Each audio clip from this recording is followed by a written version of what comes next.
No, I forgot something. There it is. Ah, otro lado. Sí. Okay. ¿Para acá? Yeah, para acá. No, I forgot something. There it is. Otro lado. Sí. Ahí. Yeah, para acá. Ahora, vamos. Ahí. Ahí. Ahí.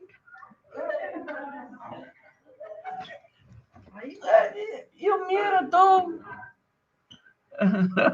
Ahí. É, Ahí. pouco mais. Ok. Bueno. Ok. Yo miro todo. Tú. Bueno. Ok.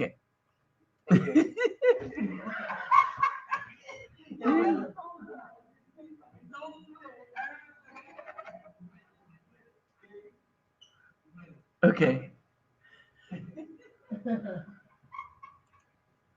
All right.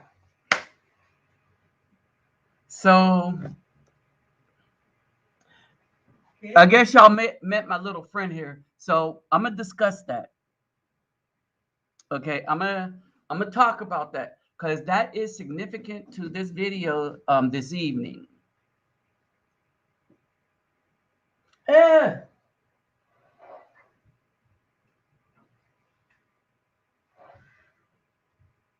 Ahí. moment. Hold it. No sé.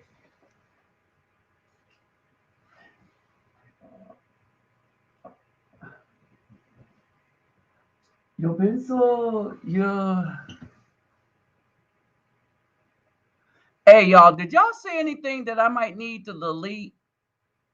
Help a brother out.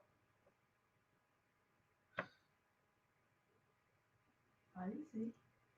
Ah, Ahí sí. yo pienso tú, tú coloca coisas embaixo. Okay.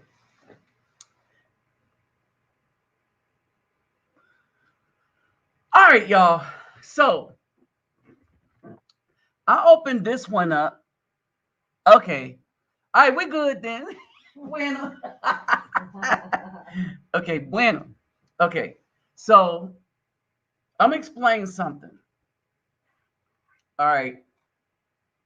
I'm gonna explain something real clear. And yeah, I wanted to I was hoping there was something underneath what she's wearing. And because I saw a little skin, but that was just the leg. That was just the leg. She got something on underneath. Okay. So anyway, I'm explaining the situation, and I don't know how many of you were able to see my Facebook Live video. All right. And my experience here in Colombia is indicative of the Afro man's experience everywhere. All right. The difference between me,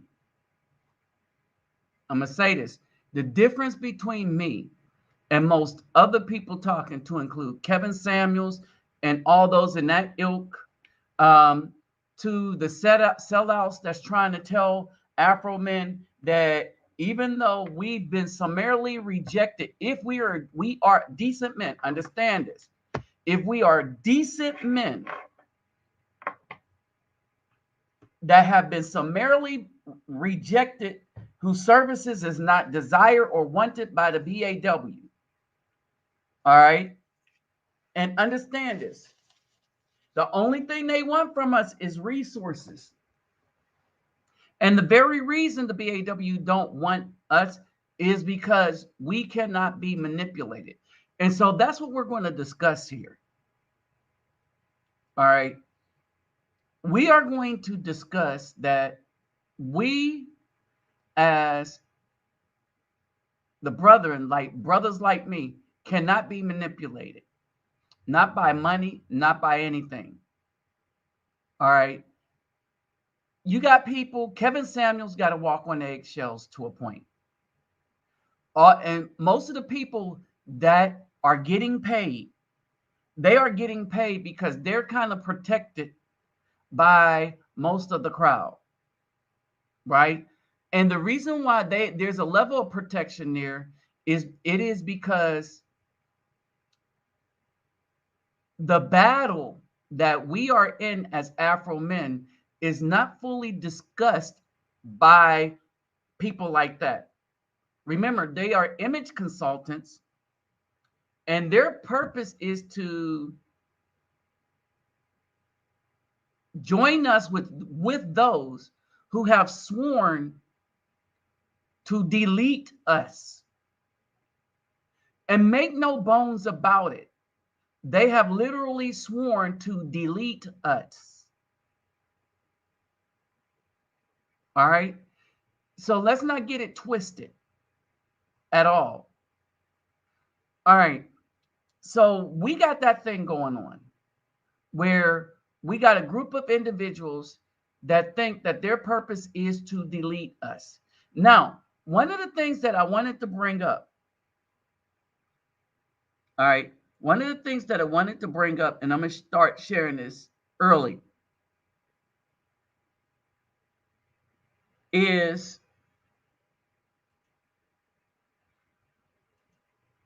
the Willie Lynch letter.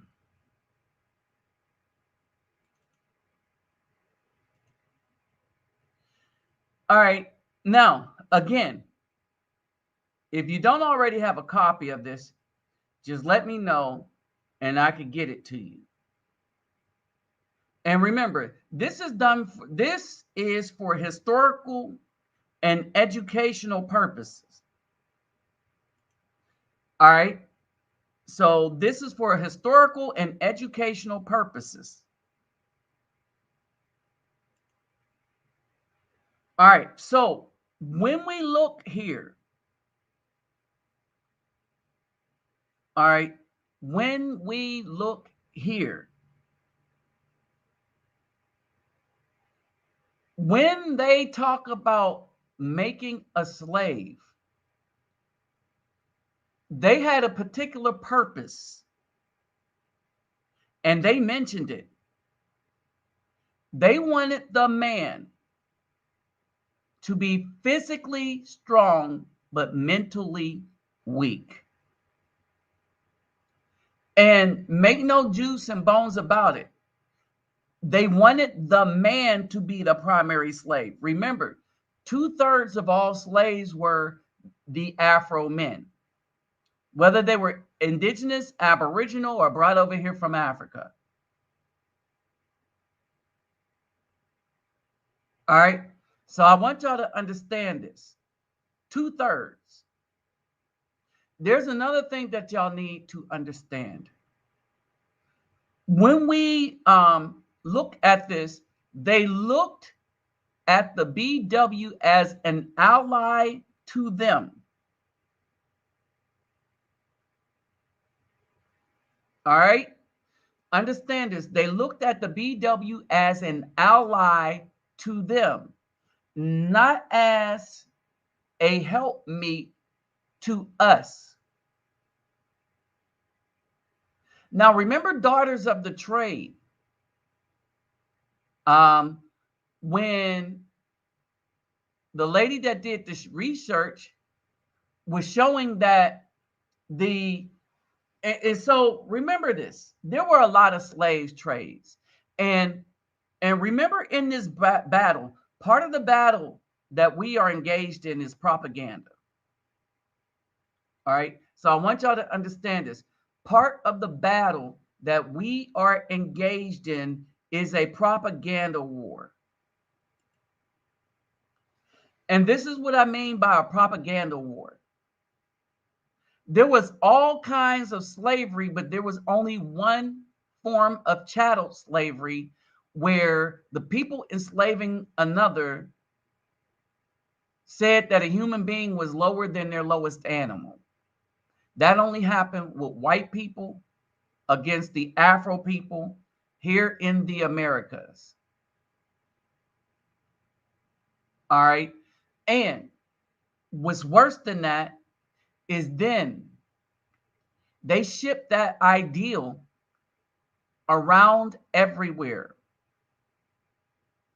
So I want y'all to pay attention to this Willie Lynch letter real quick. All right. And real quick, let me greet everybody real quick. All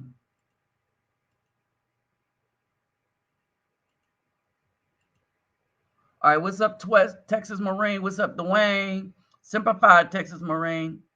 Hey, what's up, David Bowman?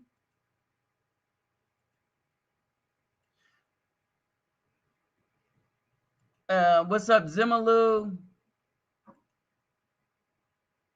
And what's up, Greg Mahone? Hey, Simplified USMC vet.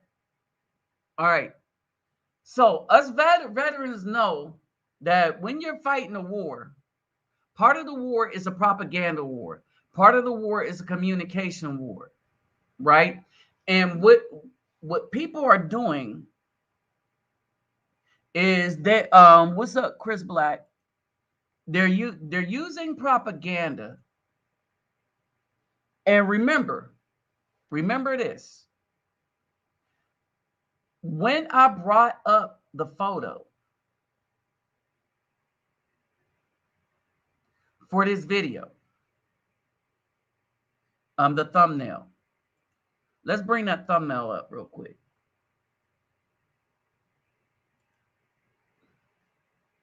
Because the thumbnail is significant. And it's a point that I want to make.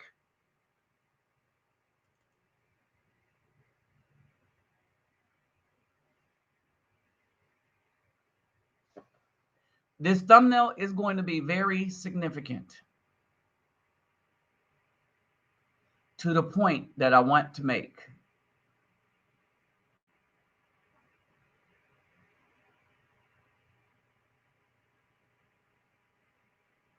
All right. And that is purpose. All right. When we don't understand our purpose, when we don't understand the purpose for which we are to do things, then we are just lost as a people. All right. And so let's look at purpose.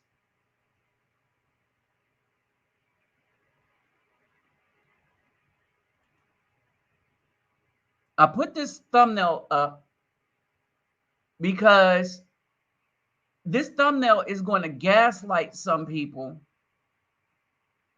All right. On the other hand, some people are just not going to care. Right. And one of the things I want y'all to understand that if I say we have an enemy in that thumbnail, I want y'all to understand this. When I say that we have an enemy in that thumbnail that unite with others seeking our destruction, almost as an entire whole, what individual would most people pick out? I want y'all to think about that real quick. When I say we have an enemy in the thumbnail,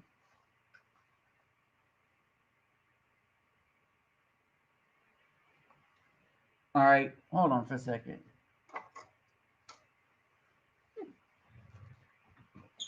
Hold on. Aqui. Não. Eu penso me levar mi phone e.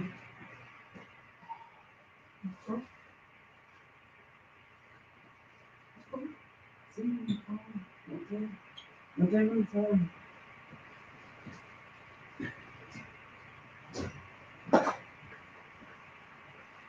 All right, y'all. No, tengo aquí.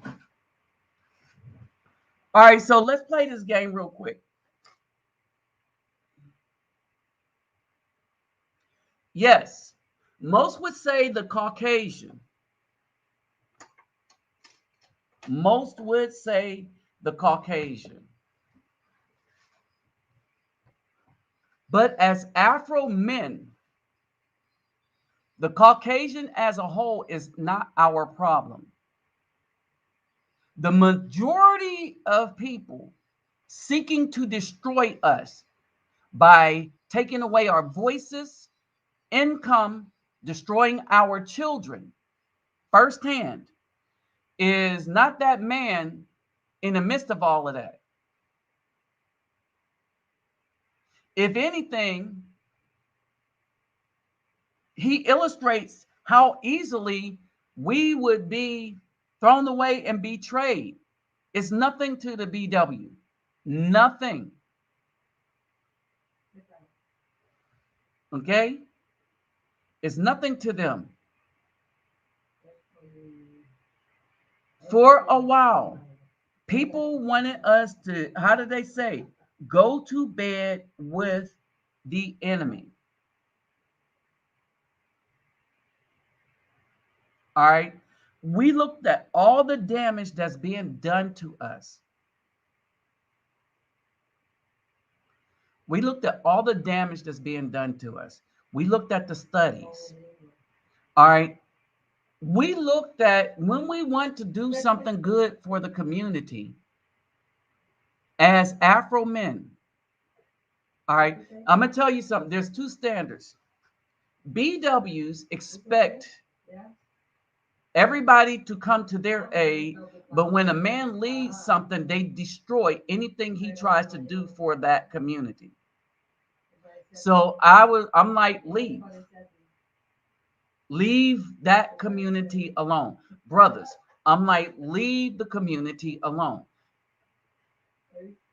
The behavior and the animosity towards us as Afro men have been exported. The entitlement that the BW think that they should be worshipped by the Afro men has been exported. Okay? Total have been exported. Now, let me say this. All right, I was talking to Texas Marine and Brother Frankie about my current rendezvous relationship here. All right. Some of the times we are our own worst enemy. Because even when we go someplace, the children of the corn or of the BW, they mess things up for the dudes that are seeking to do something. And serious, that's looking for something more than just I'm gonna come tag that for a week and then go back and say I did it.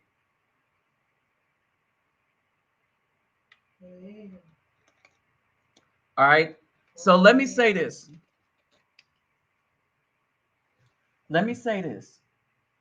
All right. So when we met, and I'm gonna tell you the difference. You got many of us who are still single, who are in our 30s, 40s, 50s. I don't know if we have anybody in the 60s. All right. That have been seeking a relationship with a woman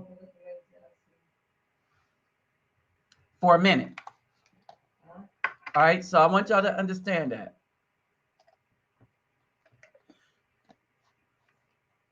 Everybody is still single that I know.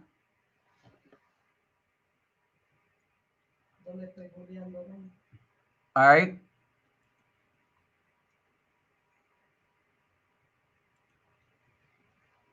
So let me break some stuff down. Hey, what's up, Roland? So let me break some other stuff down. So while many would get gaslit by this picture, Everybody else have been programmed to get gaslit if the Afro man chooses, like I did. All right. All right. So, one of the things that we got to realize is that the contract that was made with the BW had a purpose, and it's why they contracted with her.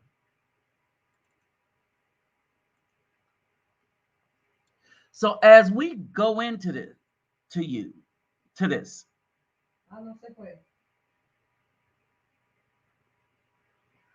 and we reread down, all right?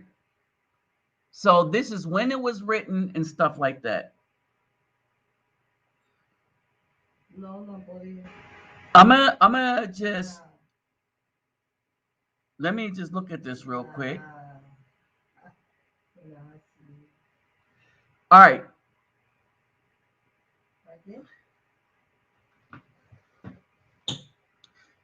They have a problem. They have a problem. And the problem is in this letter, I want y'all to understand something. One of the most egregious lies told about the Afro man by the BW is that the men were not fighting for them. The men did not protect them. That is a lie straight from the pits of hell. All right. Even with all the hangings, he said, I caught a whiff of a dead slave hanging from a tree a couple miles back. All right, understand this. You are not only losing valuable stock by hanging, you are having an uprising. See, I've been putting up a lot of videos to show you who our adversary and enemies are. How the people that's going around taking your voices off of platforms such as TikTok, Twitter, YouTube, all right, they're not Caucasian people. I can go on unless it's a Caucasian female. All right, let's get that straight. Because the cancel culture is coming primarily from them and the BW. All right. And so the men you can argue with, and then they'll just go on. Or you'll just go on.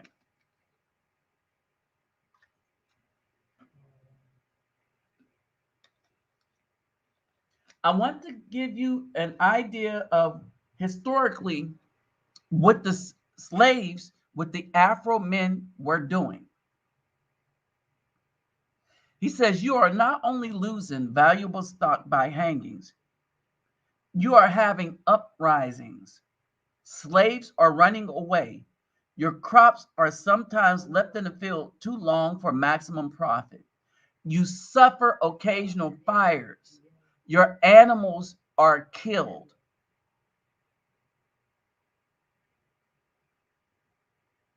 Gentlemen, you do not know what your problems are. And hold it. Gentlemen, you know what your problems are. I do not need to elaborate. I am here to enumerate your problems. Hold it. I am not here to enumerate your problems. I am here to introduce you to a method of solving them, a method of controlling your black slaves. I guarantee every one of you that if you install correctly, your control of the slaves will last at least 300 years.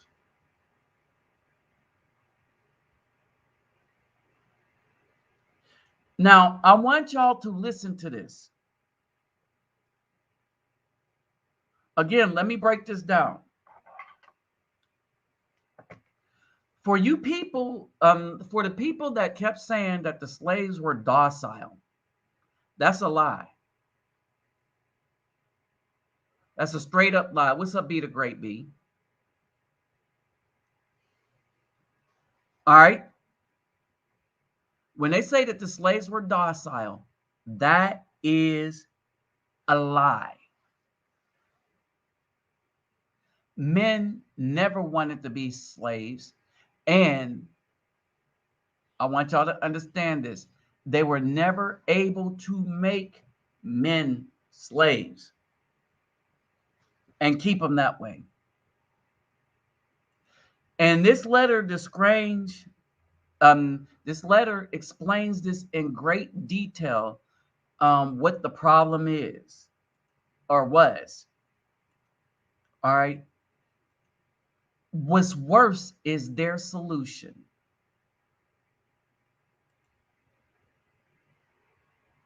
And that solution played out in 1970. All right. That solution played out in 1970. All right. So let me tell you how effective that solution that Willie Lynch came up with then to us dealing now. But there's a caveat. That picture that most people would be gaslight with when I said, who is our real adversary? It's not the Caucasian guy. The Caucasians are not on one accord about anything, because a lot of them have an altruistic idea of what being a Caucasian is. And so when somebody is doing wickedness in their name, they have a problem with that.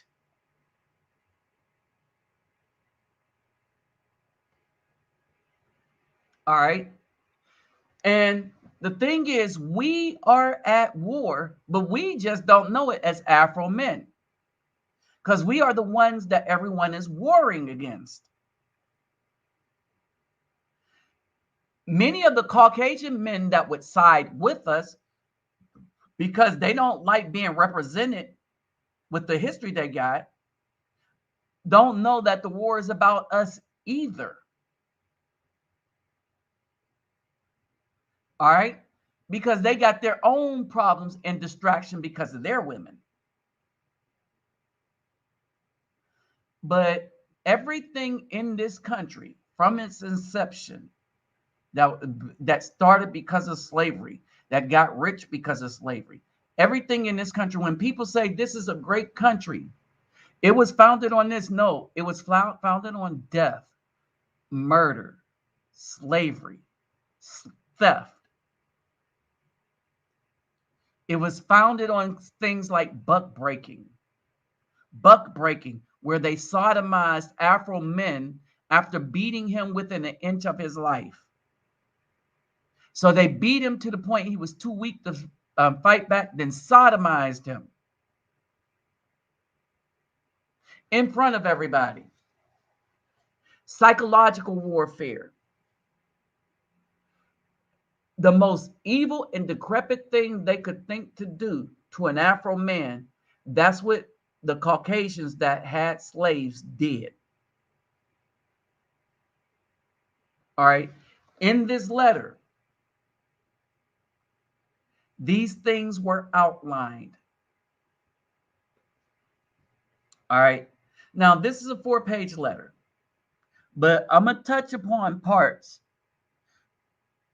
of this letter, but there's some other things I want y'all to understand.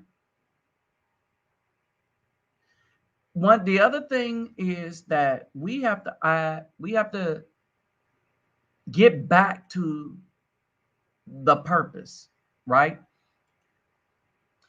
And so basically, we need to stop looking at what our purpose should be to the women and look at what the woman's purpose is to us.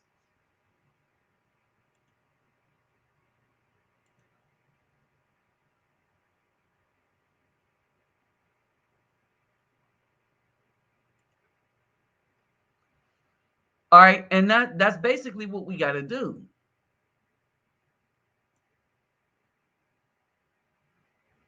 And all that get an understanding. There is a purpose that they have to us. If they can't fulfill a purpose to us, we have no purpose to them. Brothers,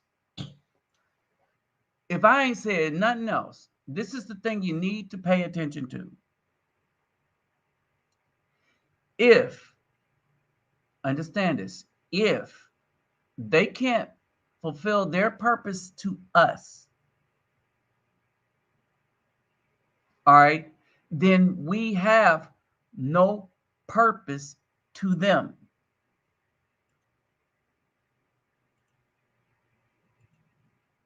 All right. And so I want y'all to remember that. Now, on Facebook, they were complaining about how all these people that they go to and follow, like Kevin Samuels and the other dudes, and all these groups, like all the men travel groups and this, that, and the other. Um, they were complaining about how the people that they've made popular, how they don't speak for them. And I was like, well, you're choosing popular people to speak for you, but they got popular out of wanting to make money for themselves. The people that are actually speaking for the men and on behalf of the brothers, we get shut down by those same dudes that say, ain't nobody speaking for us.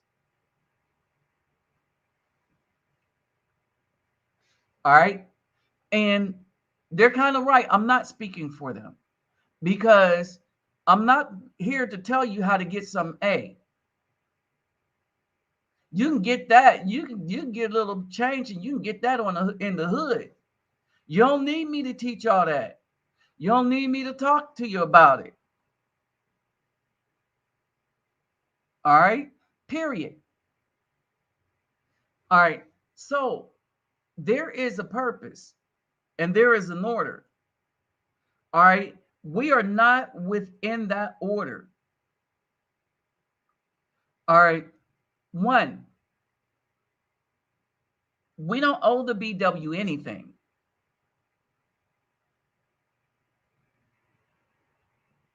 Now I want to show y'all something else.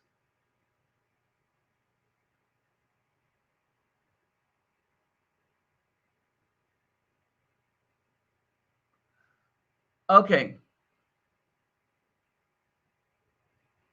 I showed you that Genesis because the BW have a lot to answer for. All right.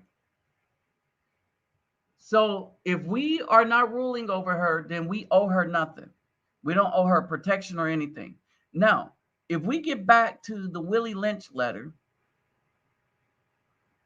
and I'm bouncing in between real quick because let's just say Willie Lynch used some choice words when he refers to us, and we want to keep this live stream going. You know what I mean?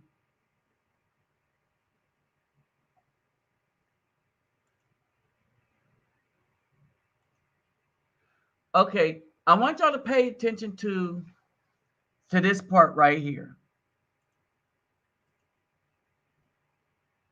Okay, when he says, and I want y'all to break something down.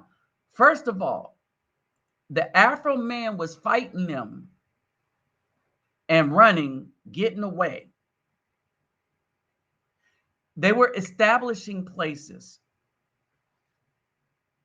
which we'll get into another thing. All right, they was establishing places. And one of the and we'll talk about,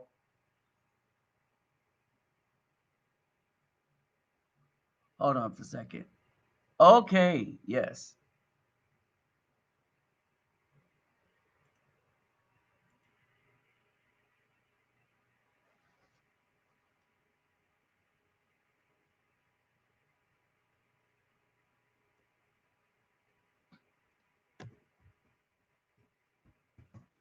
Hold on.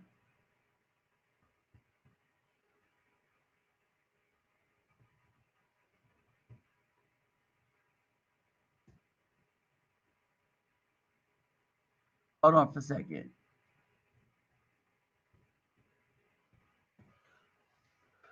I want to save this real quick.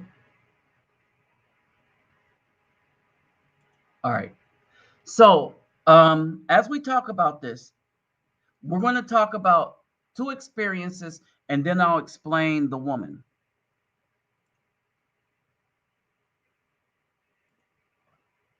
All right. So he gave the greetings. He said he greets them on the banks, right?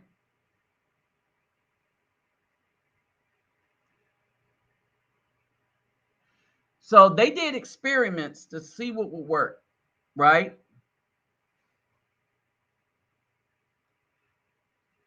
They believe in the King James, illustrious King, whose version of the Bible we cherish, King James Bible. King James Bible is a propaganda tool. It is the worst, it is literally the worst translated Bible out there. All right. The Bible that you see me using, now I use it because that's what most Afro people know how to use. But they don't know how it was put together. Somebody was arguing about Matthew. Matthew said and stuff like that. And you can't say Matthew said anything because the name at the beginning of the book claiming that that's who wrote it is not the name of the person that wrote what you're reading. That's a lie. A dude named Mark did not write Mark. That's a lie. The dude named John did not write John. That's a lie.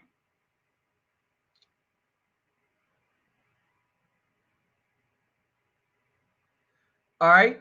So I want y'all to understand this.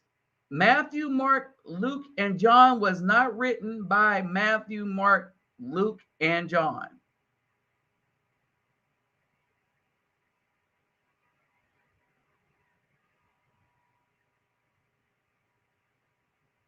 So I want y'all to understand that if you don't understand anything else, I want y'all to understand that Matthew, Mark, Luke, and John was not written by Matthew, Mark, Luke, and John.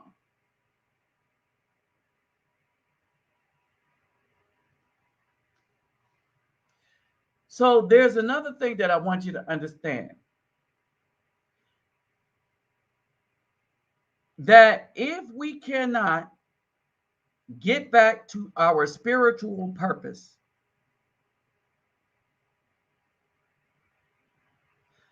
first as individual,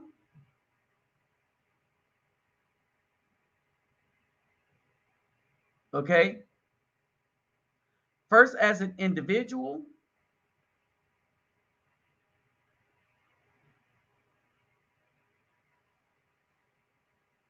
all right? If we can't get to where we're supposed to be first as an individual, then we can never live the way we're supposed to live.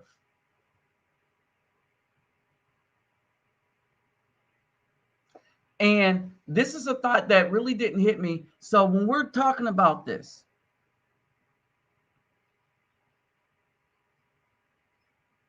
all right, they talk about using color and shade.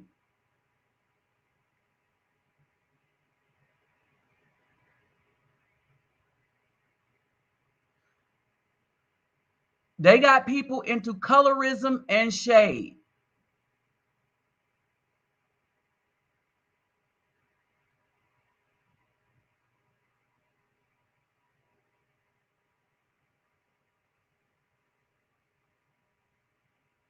All right. I want y'all to understand this. Let me see if you can see this clearly.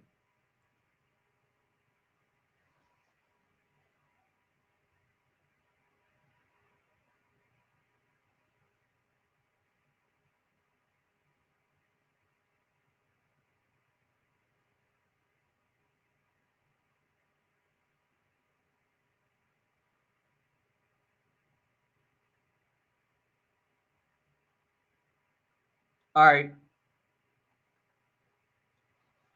We got to watch out for these groups. All right. So I just seen a reply to one of my comments. All right, I'm gonna just show it to you.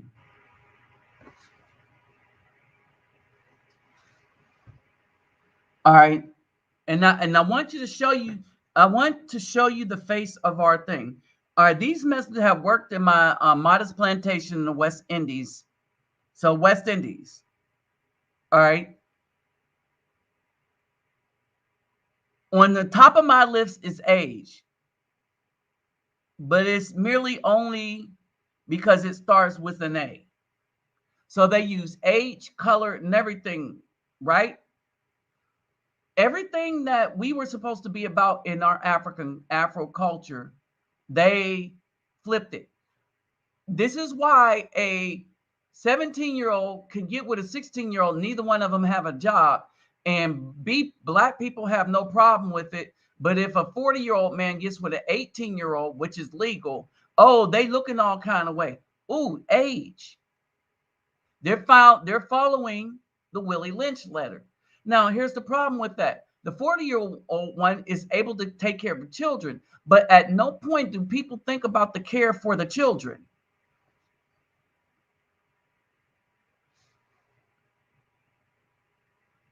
You see how that is? No one thinks about the future of the children. Is the future going to be better with a well-to-do, strong man that is principled, that has control over the house? Or does a child got a better future with a 16-year-old dude that's just running through a bunch of other females who's 14, 15, 16, maybe up to 18, who think about nothing but smoking the ganja and stuff like that? See, color and shade.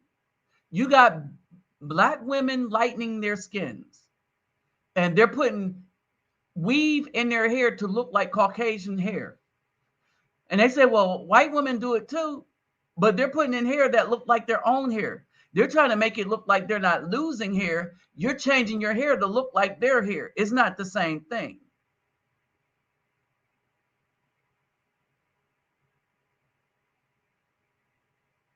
He talks about the line of action. I'm just leaving it here. Pitch the old black males versus the young black males against the old black males. Use the dark skin versus the light skin. The light skin slaves versus the dark skin slaves. You must use the females versus the males, and the males versus the female.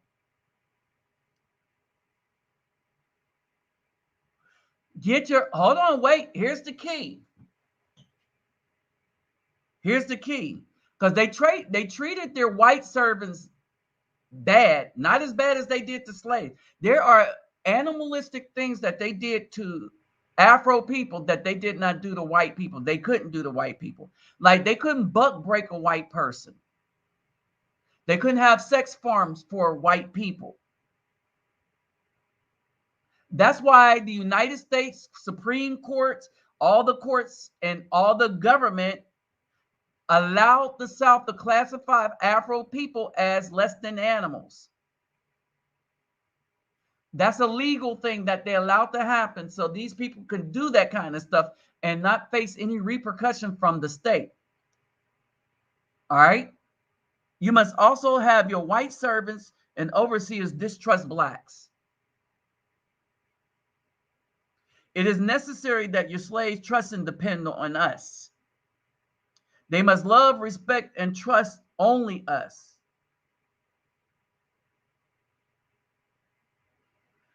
Gentlemen, these kits are the keys to control. Use them. Have your wives and children use them. Never miss an opportunity. If used intensely for 1 year, the slaves themselves will remain perpetually distrustful of each other. Thank you, gentlemen. Now, he goes, let's make a slave.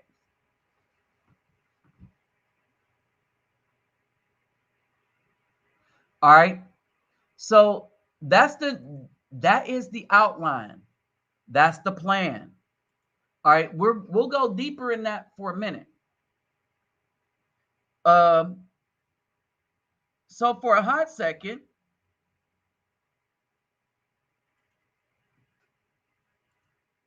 I want to take y'all here to Facebook real quick.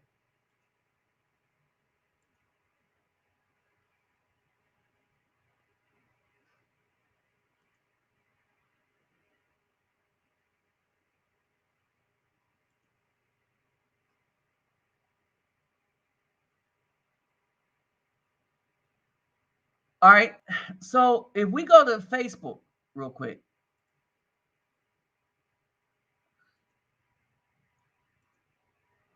I'm telling you, our adversaries are everywhere.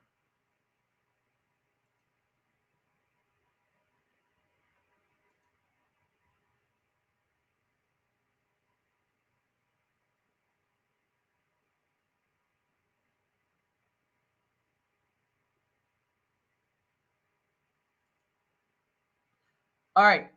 So when we go here,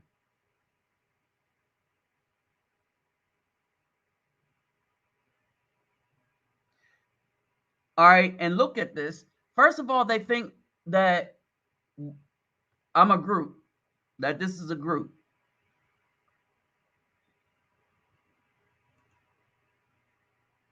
Then you got two replies.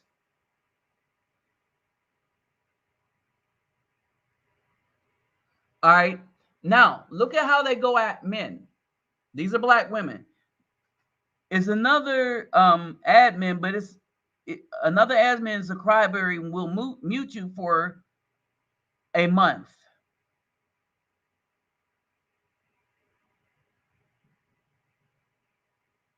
All right. So this is the nature of what we're dealing with, right? These women are in all men's spaces, and they're not there for no reason. They are there to destroy the spaces. I want y'all to understand that.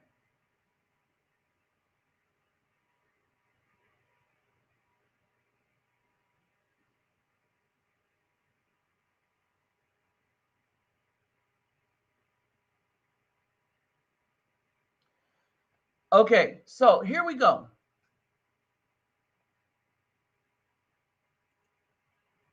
So let's get back into this to show you something else. Oops.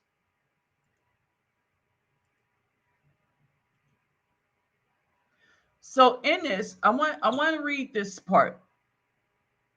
It was in the interest and business of slaveholders to study human nature and the slave nature with a view to practical results. I and many of them attained astonishing proficiency in this direction.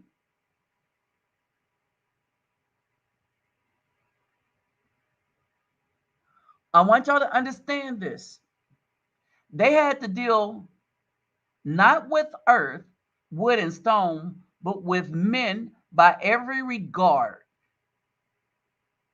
they had for their own safety, prosperity. They needed to know the material on which they were to work. So they had to deal with men.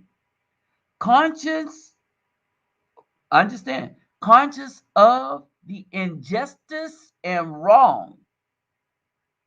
They were every hour perpetuating. Look, I'm gonna just grab this right here. Hold on.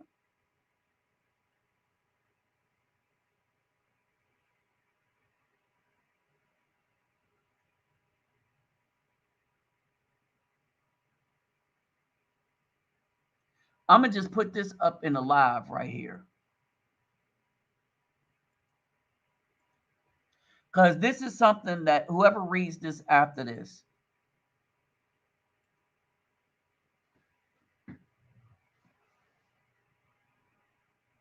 you see where I was up here.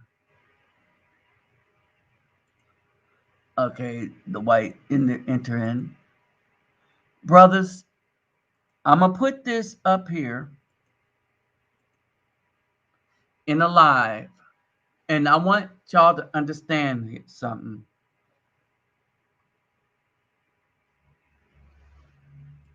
I want y'all to understand this.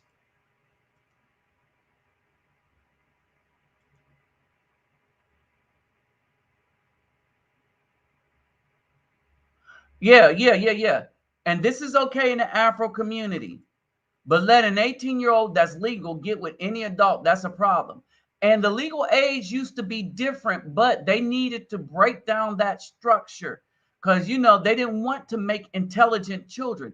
All the builders and stuff that grew up to be strong children came from that relationship of older man, younger woman.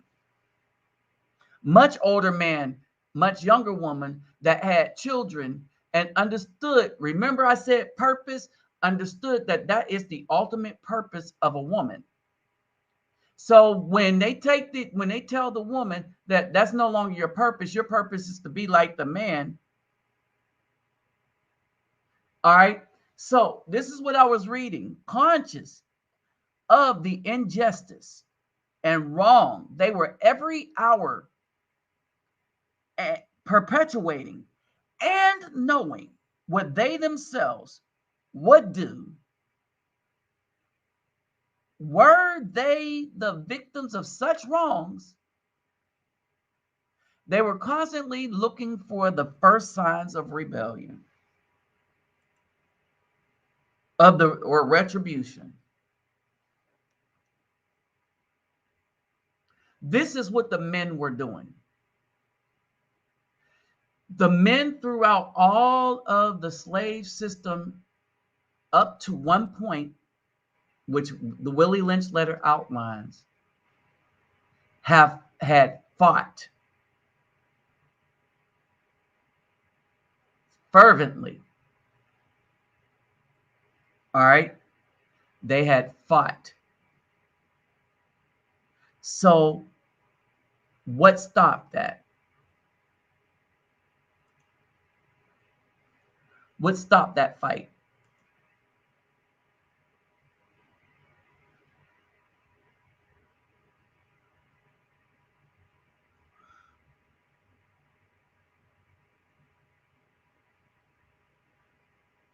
They made a contract with the woman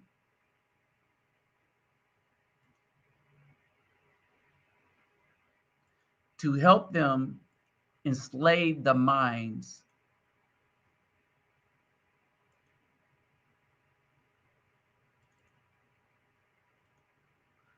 of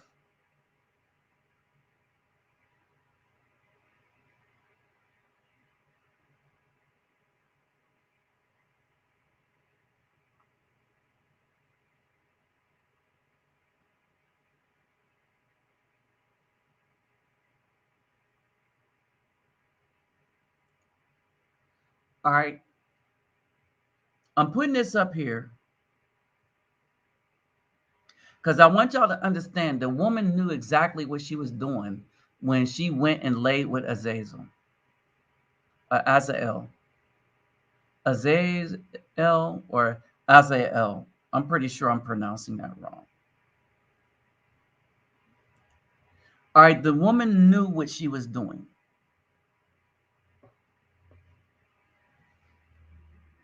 All right. In the Willie Lynch letter, it said that we were dangerous because we were. Anybody that is enslaved to the level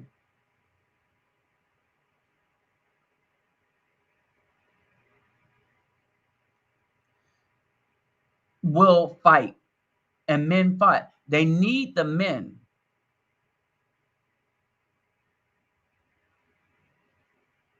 All right.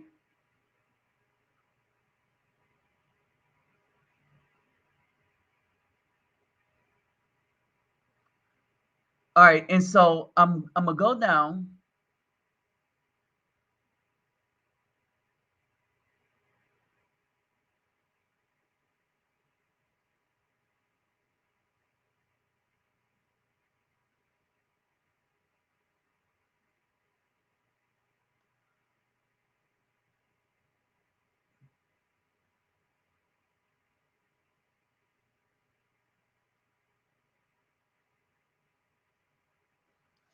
All right. So let's go to the breaking process. All right.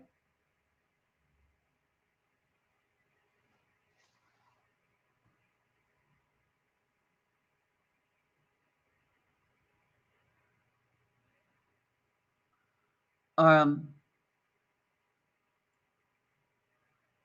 in this country,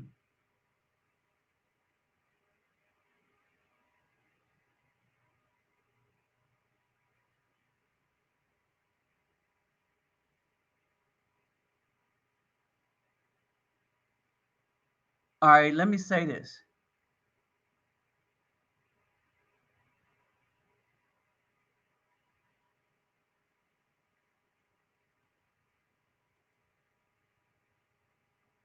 I'm gonna just put this in here.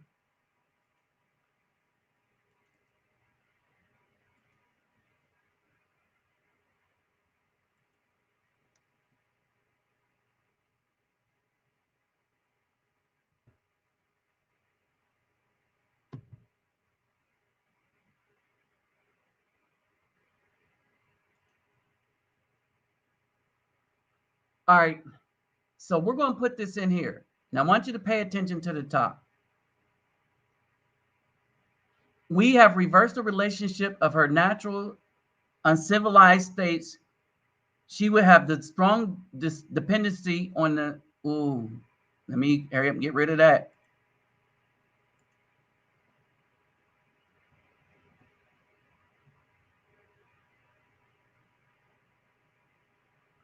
All right. And so this is the thing. And this is what they wrote.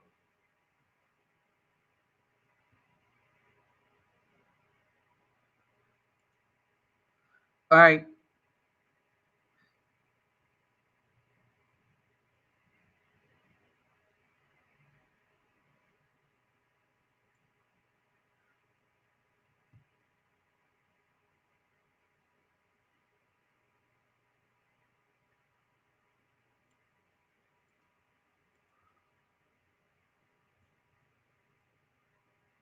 Now, this is the phrase that this is the most important thing that I had taken to this.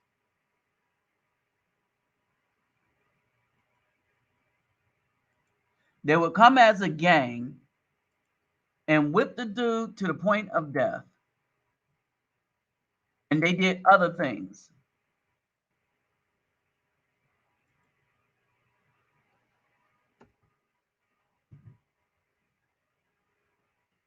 See, this whipping didn't work either.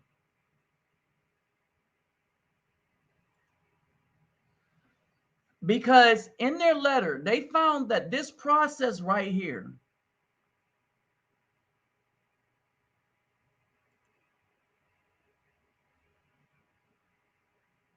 all right,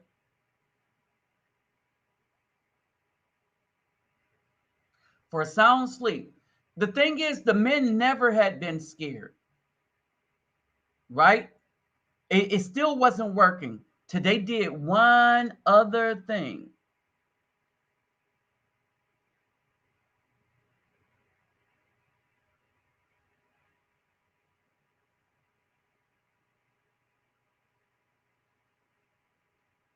And this is what it is.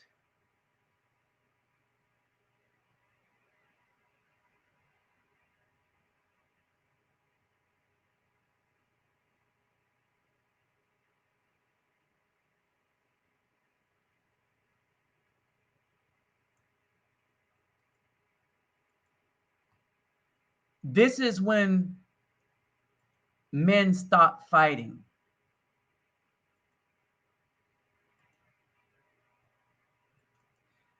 Here's the part when the men stop fighting.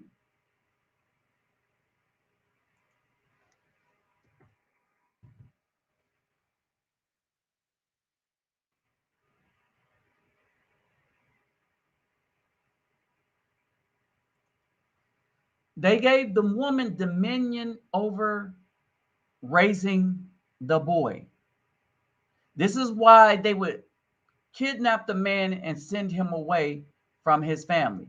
Kind of like what welfare is. Welfare, the welfare system and the way they did it was reimagining the Willie Lynch letter. All right. The the child is given to the woman to train, and she trains him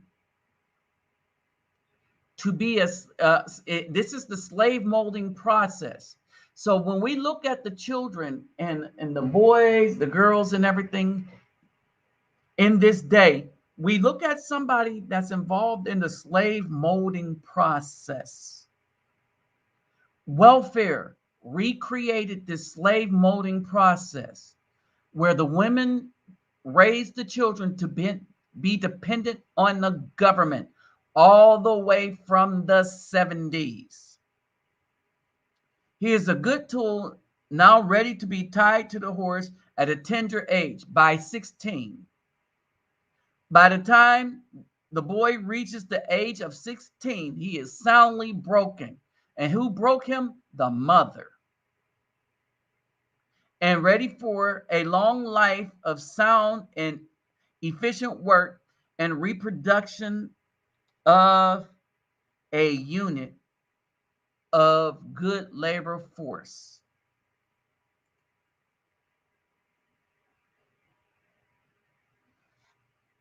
It was a space Rice Krispie. So here's the breakdown. When I say know your adversary,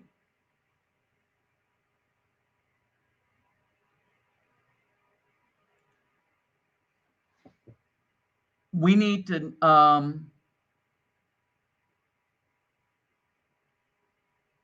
know our adversaries.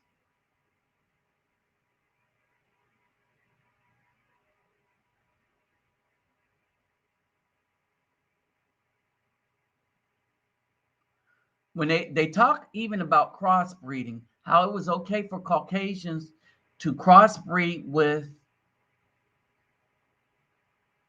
the BW, but you kill the man if their wife or their daughters, or if a Caucasian woman makes a child with a man. When these women lie again, remember, this is all propaganda. When they lie again and say that, oh, the black man has always been with the Caucasian woman, that's a lie. And they know it's a lie. But they tell the lie to fool you into thinking that they are not the adversary. What's up, Garland Berry? All right, they tell the lie to fool you into thinking that they are not the adversary.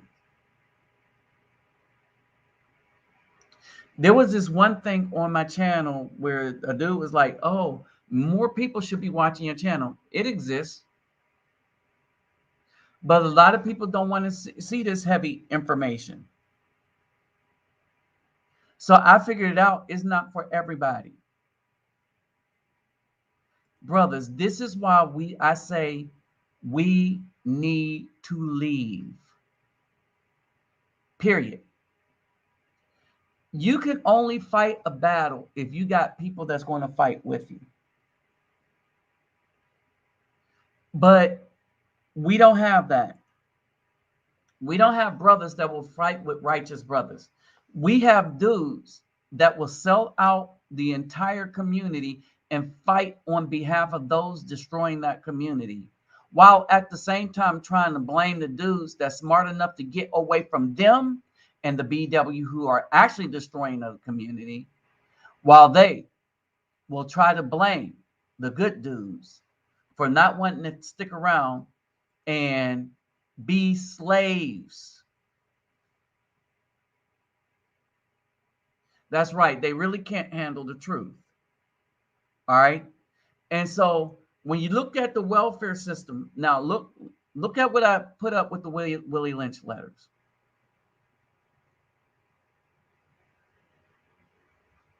Look at what I put up with the Willie Lynch letters, right? when you look at the welfare system was exactly that. The child support system is the Willie Lynch letters. The child support system is the Willie Lynch letters. They take the child from the woman. The woman raises the girl to seek the system to destroy the man and her own family by making sure that if a man marries her, that he will always be too weak to actually really run his house. Why? For fear of divorce. Why? Because if they get divorced, she's going to take half his stuff and the children and continue. So instead of both of y'all messing up the sons up together, she gets to mess the son up alone. And men teach their sons to be in this wicked system. And it is a wicked system. And we do not have to be in that system. All right. And so that brings me to this. Hold on.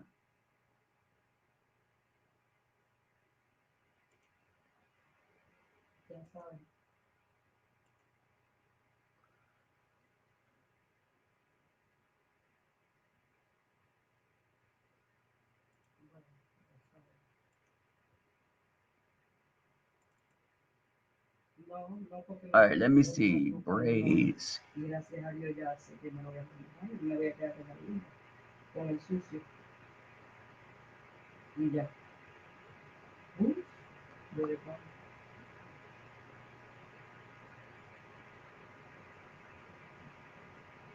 Ah, I hate when my stuff don't save the way it should.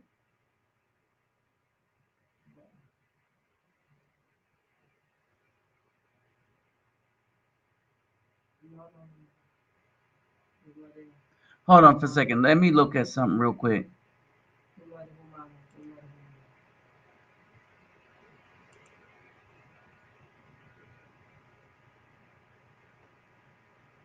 Okay, I got it. Got it.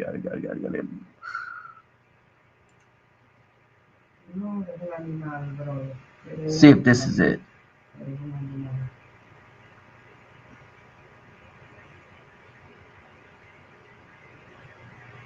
¿Quién habla ahí?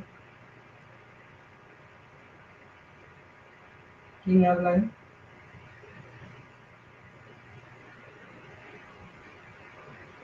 So I have to hold on for a second. Let me look at this right here. ¿Quién habla ahí? I hate when this thing does this to me. I put a different title up, and then it didn't put up my title that I put up.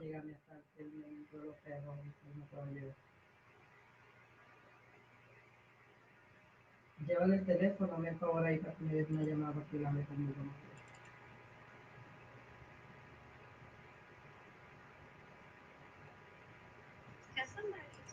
Voy a buscar la manera de contactarme con el orden, porque por donde llamar.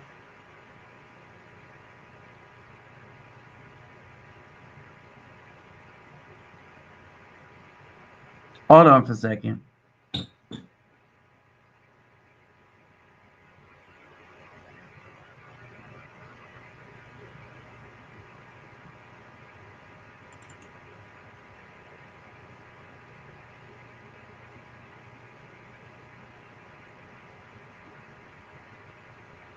No, ya le dije yo, ya le hablé yo. Eso es lo que le vamos a hablar.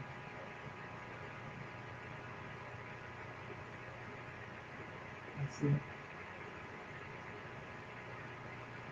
Mira, busca quien te sane ese odio. Busca quien te sane ese odio. ¿Oíste? Wow, this is just really ridiculous. Hold on for a second. Síguete metiendo conmigo y te vas a ver ya metiéndome contigo. Hold on, I'm gonna have to do something real quick. Síguete metiendo conmigo.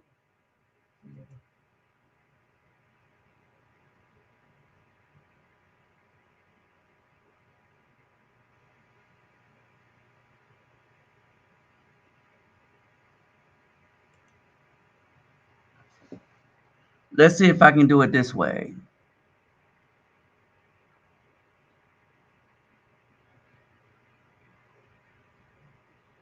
Oh, 3-3. Okay, so while while I got this conversion going on, right?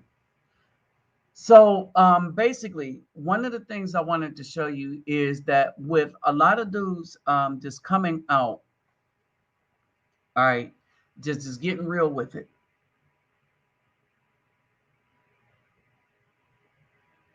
All right, 3-3.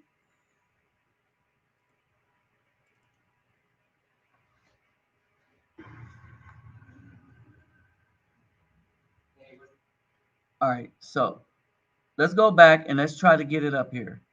All right, so all this stuff going on. What the woody woo? Okay, there we go.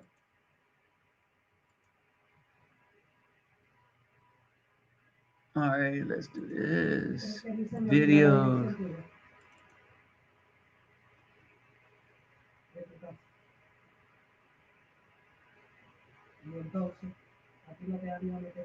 Here we go. Hey, what's up, everybody? This was my trip to Palenque. These are the women from Palenque that I spoke about in a video on YouTube.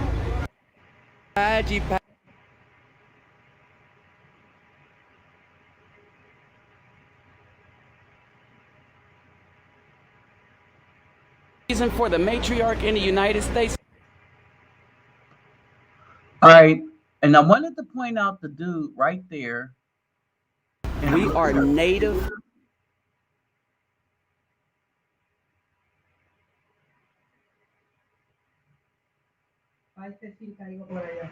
I'm hoping to be able to.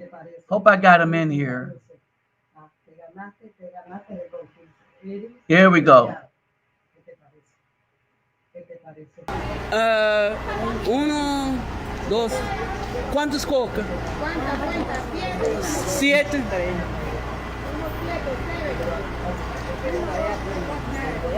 Siete.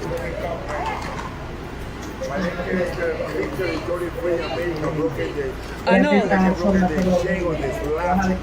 Colombia. Palenque is territory free. In Palenque, the people speak Antigua and speak Spanish. But in Palenque, there is no police. The police, your grandmother, my grandmother, your grandfather, my grandfather, is free. Palenque is no police. In Palenque, the people speak Mantua and speak Spanish. Palenque, the people practice their religion, Catholic, and practice and religion of Africa too. In Palenque, the people believe and the medicine scientist, I believe too, and the medicine Africa traditional. In Palenque, you can see the doctor and the medicine tradition. Palenque is Africa, Palenque is your home. When you are working for the Palenque, you are in my house. Sí. Yo sabía. Okay, Yo hace un video en vivo no YouTube. Yo hablo yo estudiar sobre Palenque. Primeiro eu viajo aqui. Eu choose viajar a Colômbia porque Palenque. Para mim, me choose porque Palenque. Muitas pessoas nos Estados Unidos não sabiam sobre Palenque. Não miram meu video. But now people in the United States visit Palenque every day, every week, every month. North Carolina, Miami, Queens, Brooklyn, Washington DC, Los Angeles, all the people in the United States visit Palenque. Palenque is, for example, this picture, all the people in this picture here in front of from the United States. Yeah. All right. And from the United States. yeah. And so But the diferente is, para mí and mis amigos, You we can't. practice Spanish. Yeah, my dream is speaking English in the future. I practice English with you. You and me passing by español, sí. All right. But mis amigos quiero ayuda para que no viaje, visitar, like hace un conexión, because Palenque y hermano y hermanos los Estados Unidos. Mi grupo, personas escucha mi canal, hebreo. Okay. Hebreo para religión. No practica Christian, practica mandamento. Okay. You? Sí, mandamento. Okay. Practica mandamento. All right. So I hope y'all caught that, right? So as I was talking to him, right? As I was talking to him, right? I explained that we follow a different thing. We don't follow the Christian theology. Okay. And so what happens is that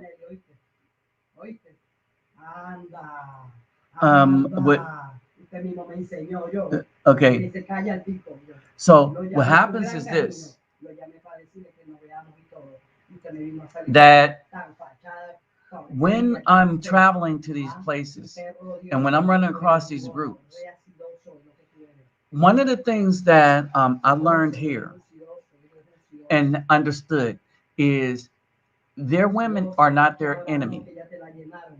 When these guys went to Palenque, right, and the women went to Palenque, they operate as a real unit, such that nobody rules Palenque.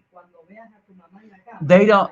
I've said this before. I don't. People like, well, what, you didn't vote? What about? So you're going to have to take that? And I was like, I don't have to take anything because they don't rule over me. I made contracts with them. I upheld what I was supposed to do with my part of the contract. Now they owe me. All right, and that's scripturally sound, right? I was of service to them in the military, did my time. Now they owe me. Now, so long as I can live within the means of what they owe me, then I am good, right? So that's what freedom is, right?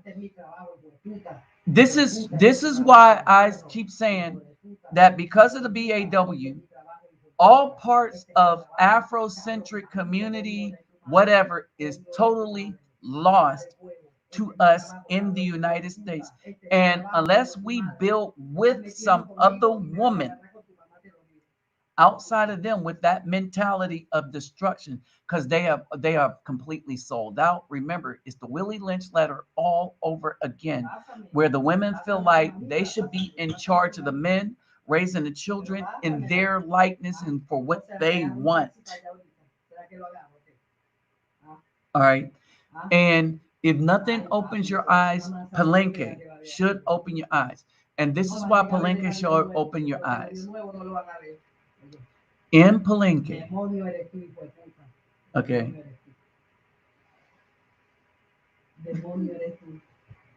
No agradable. So in Palenque, I want you to understand this. That when me and the brother was having the conversation, there are no police. Someone asked a good question. So is there a crime? All right. And that's the question. No. No, there isn't crime like that. Because they have respect for the community. If there's crime, it would be somebody like us knuckleheads or some of the knuckleheads we know going in there causing stuff. Wanting to bring the poison that we the poison mindset from the United States in there. No, they don't need that. Hey, what's up, Daniel Porter? All right, we don't need that. That's what we don't need. All right, so in this place, they run themselves, and no, they're not building skyscrapers and stuff like that. They're surviving because they're surviving without needing police and stuff because they decided to maintain their history. And make no doubt qualms about it. That man is the person that's in charge.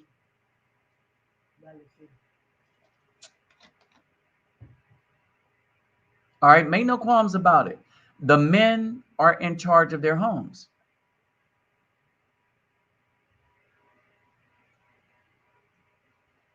The women understand their purpose.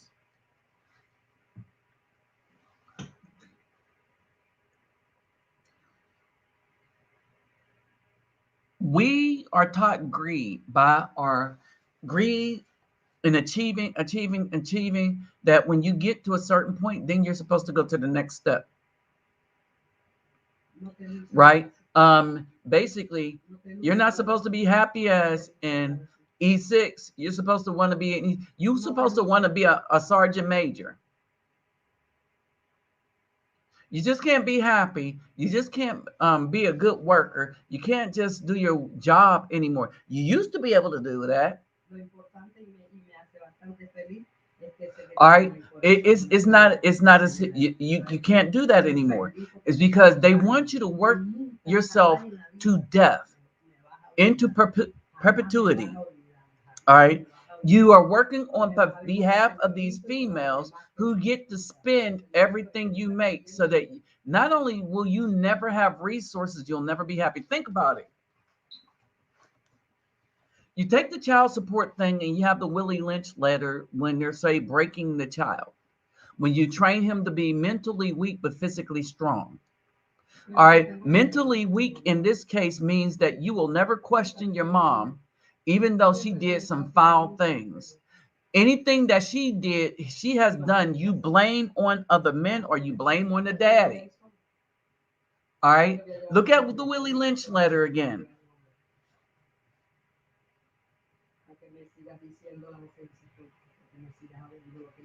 Oh, when you go to other places, they ain't wearing a mask like that. Trust me. When you go to other places, just take it with you to go into stores, into the stores that want you to have it, and the ones, because everybody knows that. Let's just put it this way: the United States have destroyed the world. These people in government right now have destroyed the world with all these policies. All right. They have lied to the world and destroyed the world, and then use media and social media to maintain those lies and destroy anybody that would want to bring out the truth. All right. Basically, this is what we have. Okay. So when I was here in Palenque, or not in Palenque, I'm yet to go. All right, so when I decide to go here, we're getting baby dolls. We're getting baby dolls. We're getting all other things, right? One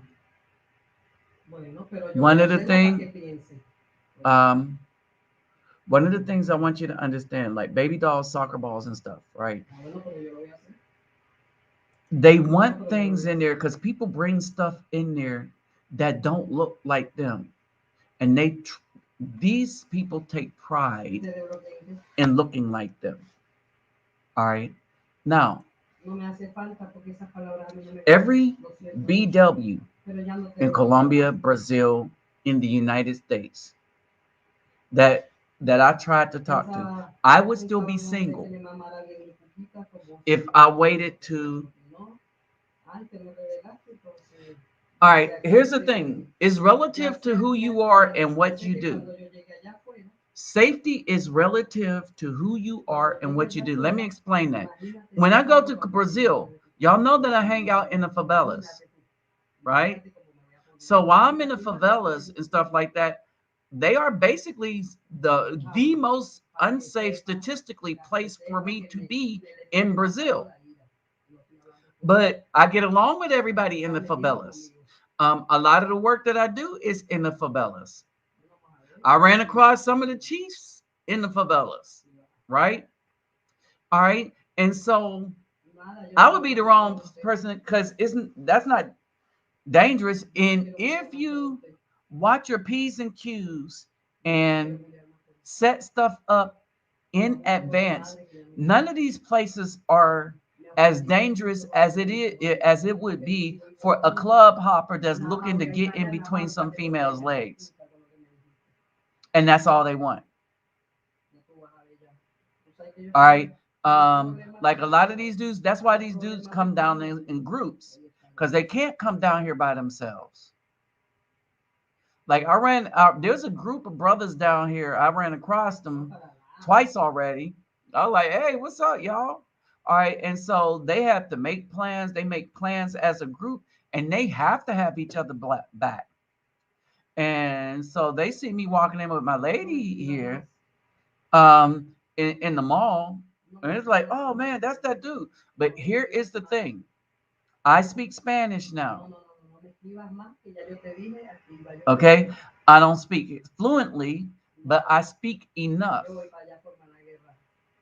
All right. I speak enough to make friends. I speak enough to know where to go. All right. I walk around at night here the same way I walk around at night in Brazil. All right. It's just that I'm kind of cool with everybody in the most dangerous places. All right. And so what I do is I'll travel somewhere, get to know the area, walk around during the day. All right.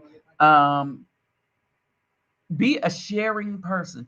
If you are a sharing person, you will make friends and I mean a wisely sharing person. I tip, but I never give away money. Okay, I never give away money. All right. This the hip hop people. Oh man, did we do a video? Oh yeah, I did a Facebook video. I think I did a Facebook video with the hip hop brothers, right? So with the hip hop people, right? Let me see if I did a Facebook with them. All right, so with the hip hop people,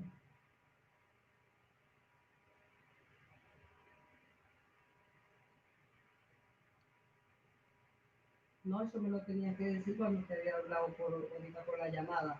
Tranquilamente me fueras hablado así. Pero te desesperaste.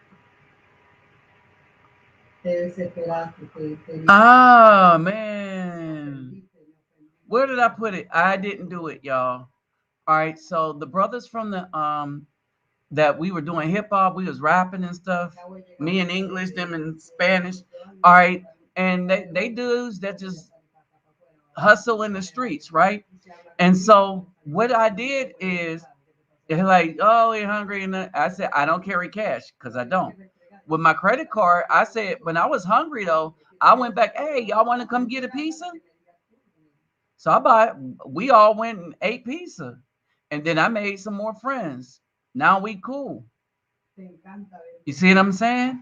And so when I have an opportunity to like do something like eat pizza, where I don't want the whole thing, but I want some pizza, but there's enough to go around, and so yeah, I'll kick it with the brothers. That's how I make these friends and walk around. So basically, when I walk around, people know me. They like, hey, hey, hey. And you can see them here.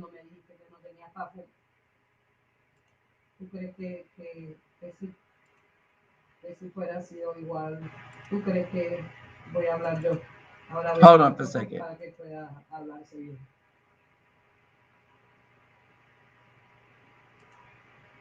¿Cuánto dijiste que no tenías para tal, que no tenías para comprarlo? Yo, mi deber era... Hold on for a minute. Que yo tengo, y no te dije que fuera, claro. Te dije, I think my stuff si froze. no consigues, no, y ya. Claro, no I guess y'all can see. por eso, y no te inventes, no te inventes. Y fui, bueno, y fui al sitio allá, a fumigar y todo el mundo me dio por allá, por aquí, por donde está, donde me la paso. ¿Ah? ¿Tú crees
All right, y'all, I'm back. So I don't know what happened. a mí no me interesa la gente? A mí no me interesa la gente. Okay. So let me say this. So I travel alone. All right. And it's good so long if you have have a plan of action. All right. So what I was saying is I don't carry cash on me. When I want to do something for somebody, I do it as a group. So the hip hop guys and it's usually the guys that's in the street I know that's going to struggle. Like them women from Palenque, they all got uniforms and everything. They got that stuff on lock, right? And so I will help out those. And who's going to be left in is always the brothers. They're going to be the ones struggling more than anybody. Okay. Um, the ones that don't have anything to sell but their talent, that's who I take. All right. That's who I help out. Because I look at it and basically you see, you be like, okay, you kind of see what it is, right? So I travel alone, but I have my credit cards, I have tools, and I learned the language. So if you could speak the language, and I don't mean know some words to say, I mean say the words like carro, carro. Learn to roll that R, okay, which is different from a single R, which sounds like a D. Okay, so comer, roll that R and stuff like that. Speak when you speak the language. Learn to speak the language. Learn more on how to speak the language properly than the how many words you know how to say. right? So that's the key that I use. All right. When I go somewhere, I speak the language, right?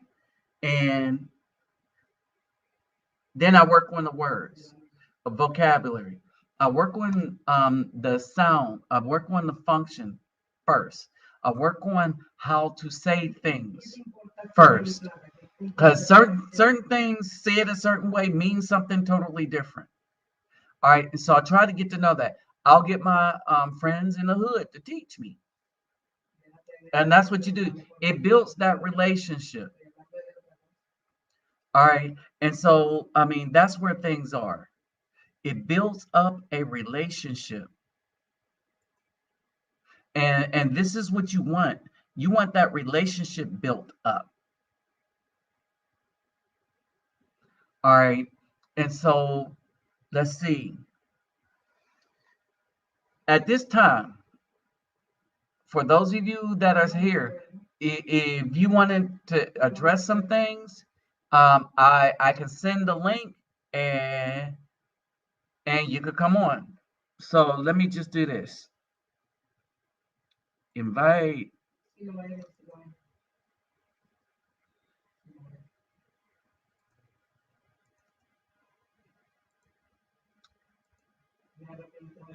All right. So now that we're at the travel section, right? So we're at the travel section. I'm gonna talk about what's going on. All right. So I told y'all that I went after a whole bunch of the dark women because I'm just attracted to it. Now the last one I was with, she was full of games and trickery and stuff like that. And I said I didn't have time for it. I meant I didn't have time for it. And I guess they didn't believe me. Okay. And so I left her alone. Um, the straw in the camel's back on that.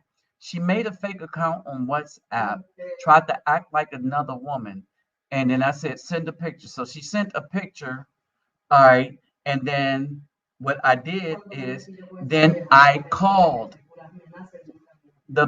I called that the account she made up, and I knew it was her, right? I called the account that she made up, and so she didn't answer. All right, then she called again from that account, but it wasn't her, it was her sister. But I never met her sister, but I knew it was her sister. They look alike. And I told her, tell Kelly, I know it's her. I'm done. All right. So, yeah, it was her sister. So, well, it wasn't her sister. She put her sister up to it to try to play a trick on me. Right. And so she was like, when she was with me when I was in Barranquilla, uh, with Barranquilla, when she was with me, she was like, oh, she act like there was another lady watching us, and nobody just random watches you and then know your WhatsApp number and know how to get in contact. No. All right. So I knew it was her from the beginning. Right. But I wanted to see how far she would take this. And then when her sister or her relatives, they look alike, but when her relative answered the phone, which was different from the picture, I said, tell Kelly, I already know this her, been known it was her, right? So that's how that happened, right? So the other thing is that, so I got up here and I ran across other women, and it was just too much of a struggle. And if we're grown adults, it shouldn't be a struggle. And so the one that I'm with now, the one that I'm really, really with, and when I say with, the other ones we went out, let's say we've been staying in for a couple of days, if you know what I mean, right? All right, and it's a situation that happened immediately, because in Latino countries, that's what it is. If they're adults, non-virgin, whatever, right? And so basically, um, I saw her twice, and then didn't pay it no mind. I went somewhere else to wait for a ride, and then saw her again. gave a compliment, and she asked for my number, and we had a conversation, and bam, we had to establish where stuff was going to go first. When it was established that I really want a boyfriend, I said I wouldn't mind having a girlfriend. Bam, that was it. And so we've been good since. You see what I'm saying? You know, we bound to go on conversation. We've been like stuck to each other like glue. You see what I mean? Somebody making her upset, but anyway. All right. And so basically, when you travel to these places, right, the further away you get from an Americanized touristic, and when I say Americanized, I travel by myself to get away from the group of other brothers that come down here.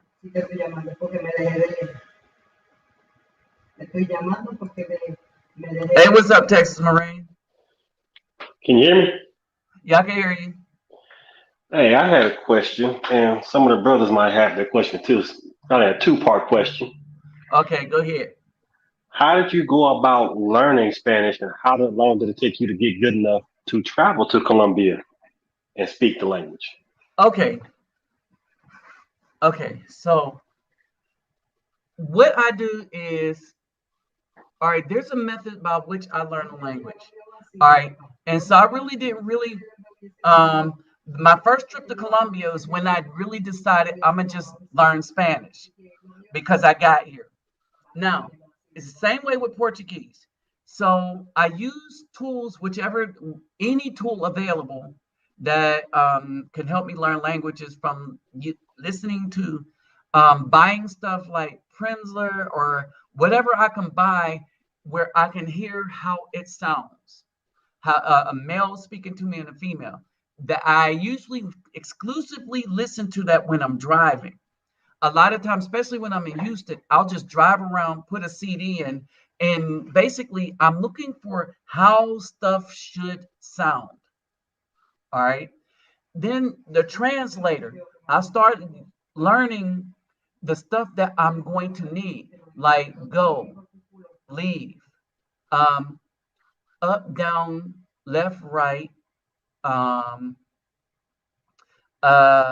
days of the week. And then I start calling the days of the week what they are in Spanish.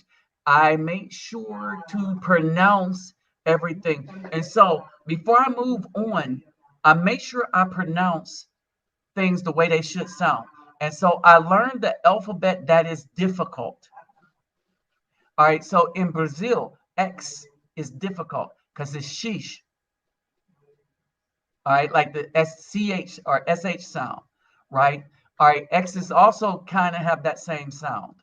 All right, so I learned how stuff is supposed to sound so I can recognize and practice. And so, and so here it is. So, so here,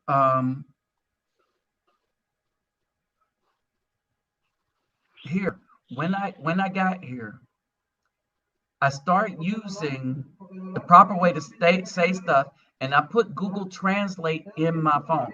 Now, I use it not only to translate from Spanish to English, but also to speak Spanish to see if it will translate what I'm saying back.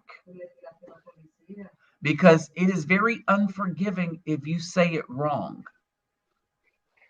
You see what I'm saying? And so what I do is Pimsleur, hold on. I have a few things.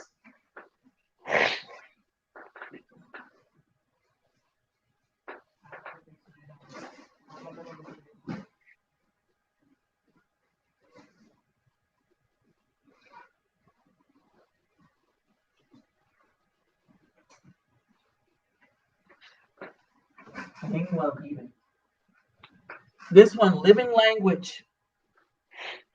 All right, got one for French, Portuguese, Hebrew, right? So French, Portuguese, Hebrew, any other language. I use living language, Penzler, living language because of its CDs, right? And you got to understand that there's different Spanishes. There's Castillo in Mexico and then everybody else. All right. And so I practice my R's, all right, for Spanish. The R's or H's in Portuguese. So I practice my R's, right? So when something is closed, it's cerrado. Cerrado, cerrado. Ah, eso es a Porto cerrado. Porto, Porto, Porto cerrado. So that's what I do. I sit there and I practice that. Porto cerrado. Right? Because when I listen to other brothers that go in places and stuff, they know some words, but it don't sound, they like cerrado. Right? And people just, give them a pass. But because I walk around alone at night and stuff like that, I like disculpe. All right. And so when they hear me speak, I sound like I'm from here. All right. When I have a girlfriend or friends, right, I use them to help me and they will correct you. Right. See, here's the thing. And this is the thing. Y'all hear me talk a lot, but y'all don't see the correction that I get from a lot of people that help me. A lot of people think I'm smart because the things that I know did not come from books. The things that I know came from people. All right. So in the living language, I buy them used. It comes with 3 books and 3 CDs and a notebook, right? Beginning, intermediate, and advanced. All right. I usually play Duolingo. I usually play Duolingo, but some of the times I gotten so far ahead of that is ridiculous now in both languages, and the reason for that is I make an emphasis on learning when I am about to come, and so I will practice stuff that I'm gonna need for the airport and stuff first, like then the next thing, taxi or Uber, okay. Then the next thing for money. Puedes cambiar mi dólares para what pesos colombianos. Oh, and that's the other thing. What kind of pesos you want come after? Because pesos is the subject, and then their adjectives come after. You see what I'm saying? Now I heard her say "por qué," and so if you listen to how she said "por qué," she like "por qué." Entiendo. So I learned that. I was like, okay, ¿por qué? ¿Por qué? Por favor. You see what I'm saying? And so I practice those R rolls. And the reason why I practice those R rolls, because if you get that right in Spanish, you are most of the way on to a lot of things. If you know if you can train yourself to speak, a single R sounds like a D. Cerrado, right? A single R in the middle of a word sounds like a D. All right, you make the D sound. At the end of the word is rolled. At the beginning of the word is rolled, and a double R is rolled. Okay, and so what the thing that I don't do is try to learn to speak a language from listening to somebody sing it. Okay, and so basically, yeah, if you just listen, if you could listen to how stuff sounds, and train your R's first, because that's the most difficult thing for people to do, is knowing when to roll a R, know when an R is a D, and know when to little roll. Lo cerrado, coner, coner. You see, coner is like coner, but cerrado is a Barranquilla.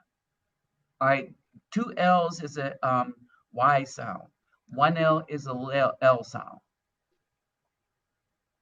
All right, and so when you see like rain, lluvia is lluvia, right? Lluvia, What?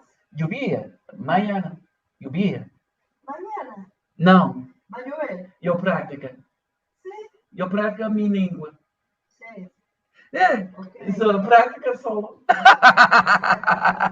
She thought it was going to rain tomorrow. See, that's how good I got at it, right? And so that's the key.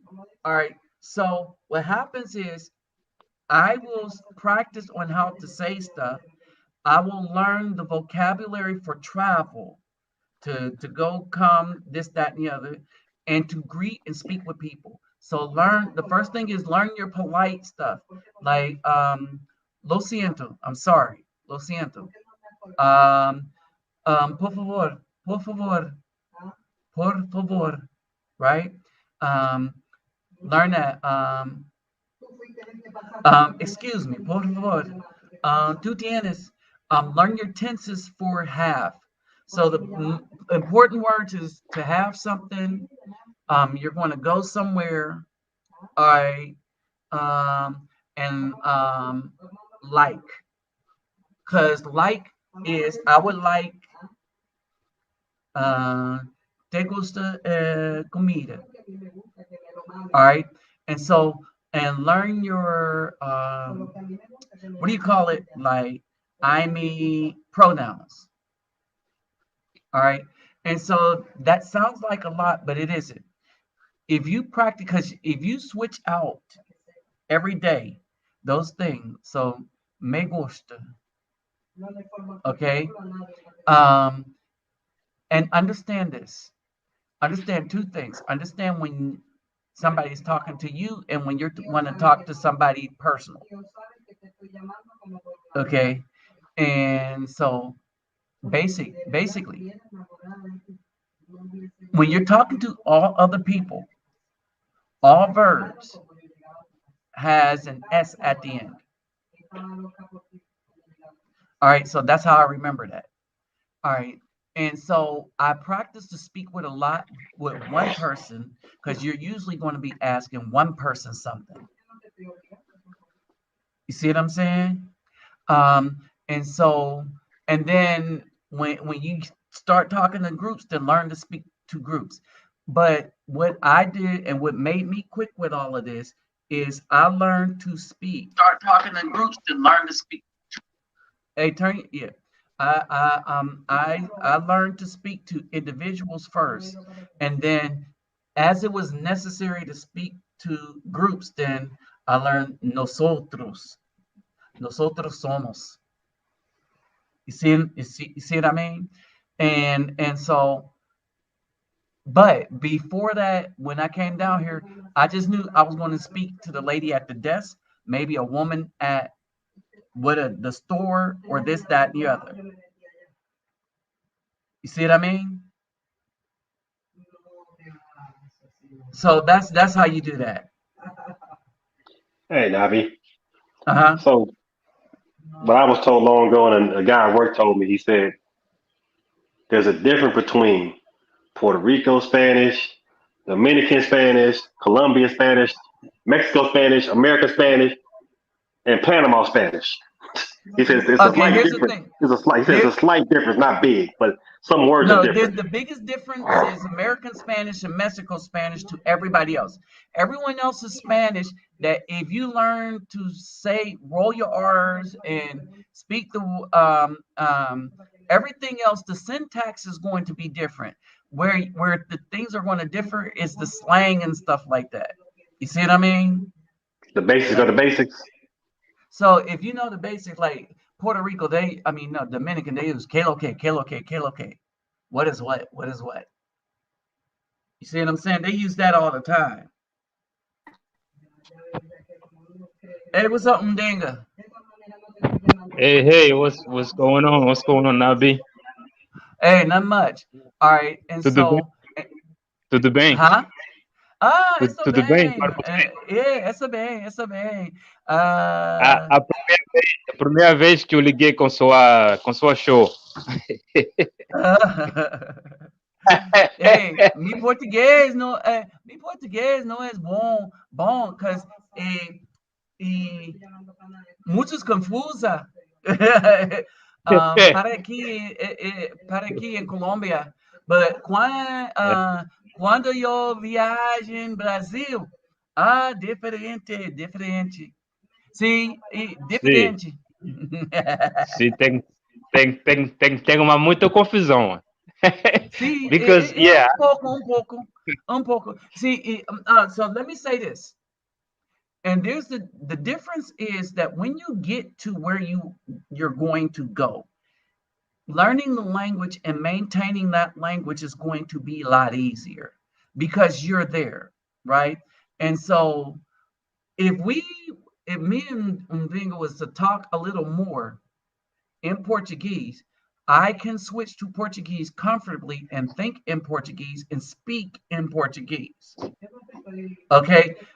Now it would be a lot more difficult if I'm talking to my girlfriend and him at the same time, but trying to switch from Spanish to Portuguese to English.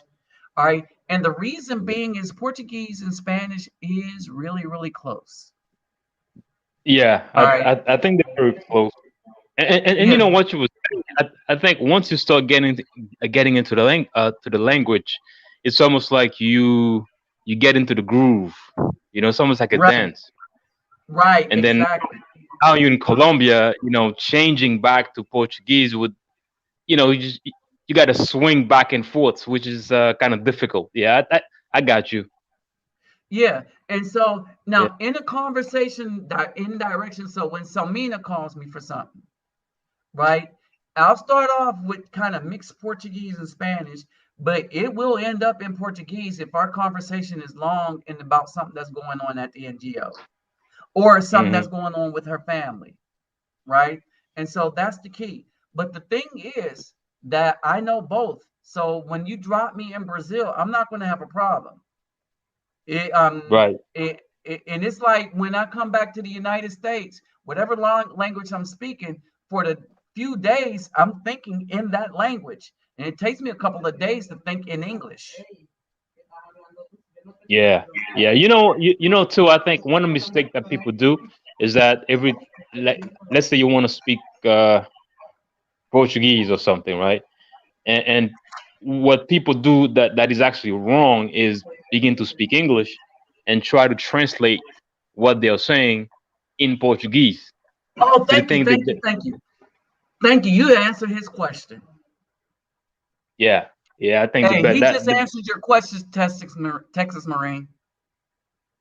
He answered your question as to how I learn. That being, All right. That's how I learn. I don't think in English when I'm learning a language. okay. yeah, just immerse yourself in it, and you know whatever comes I out, think it about comes what out I'm how looking at. you know they'll always correct it.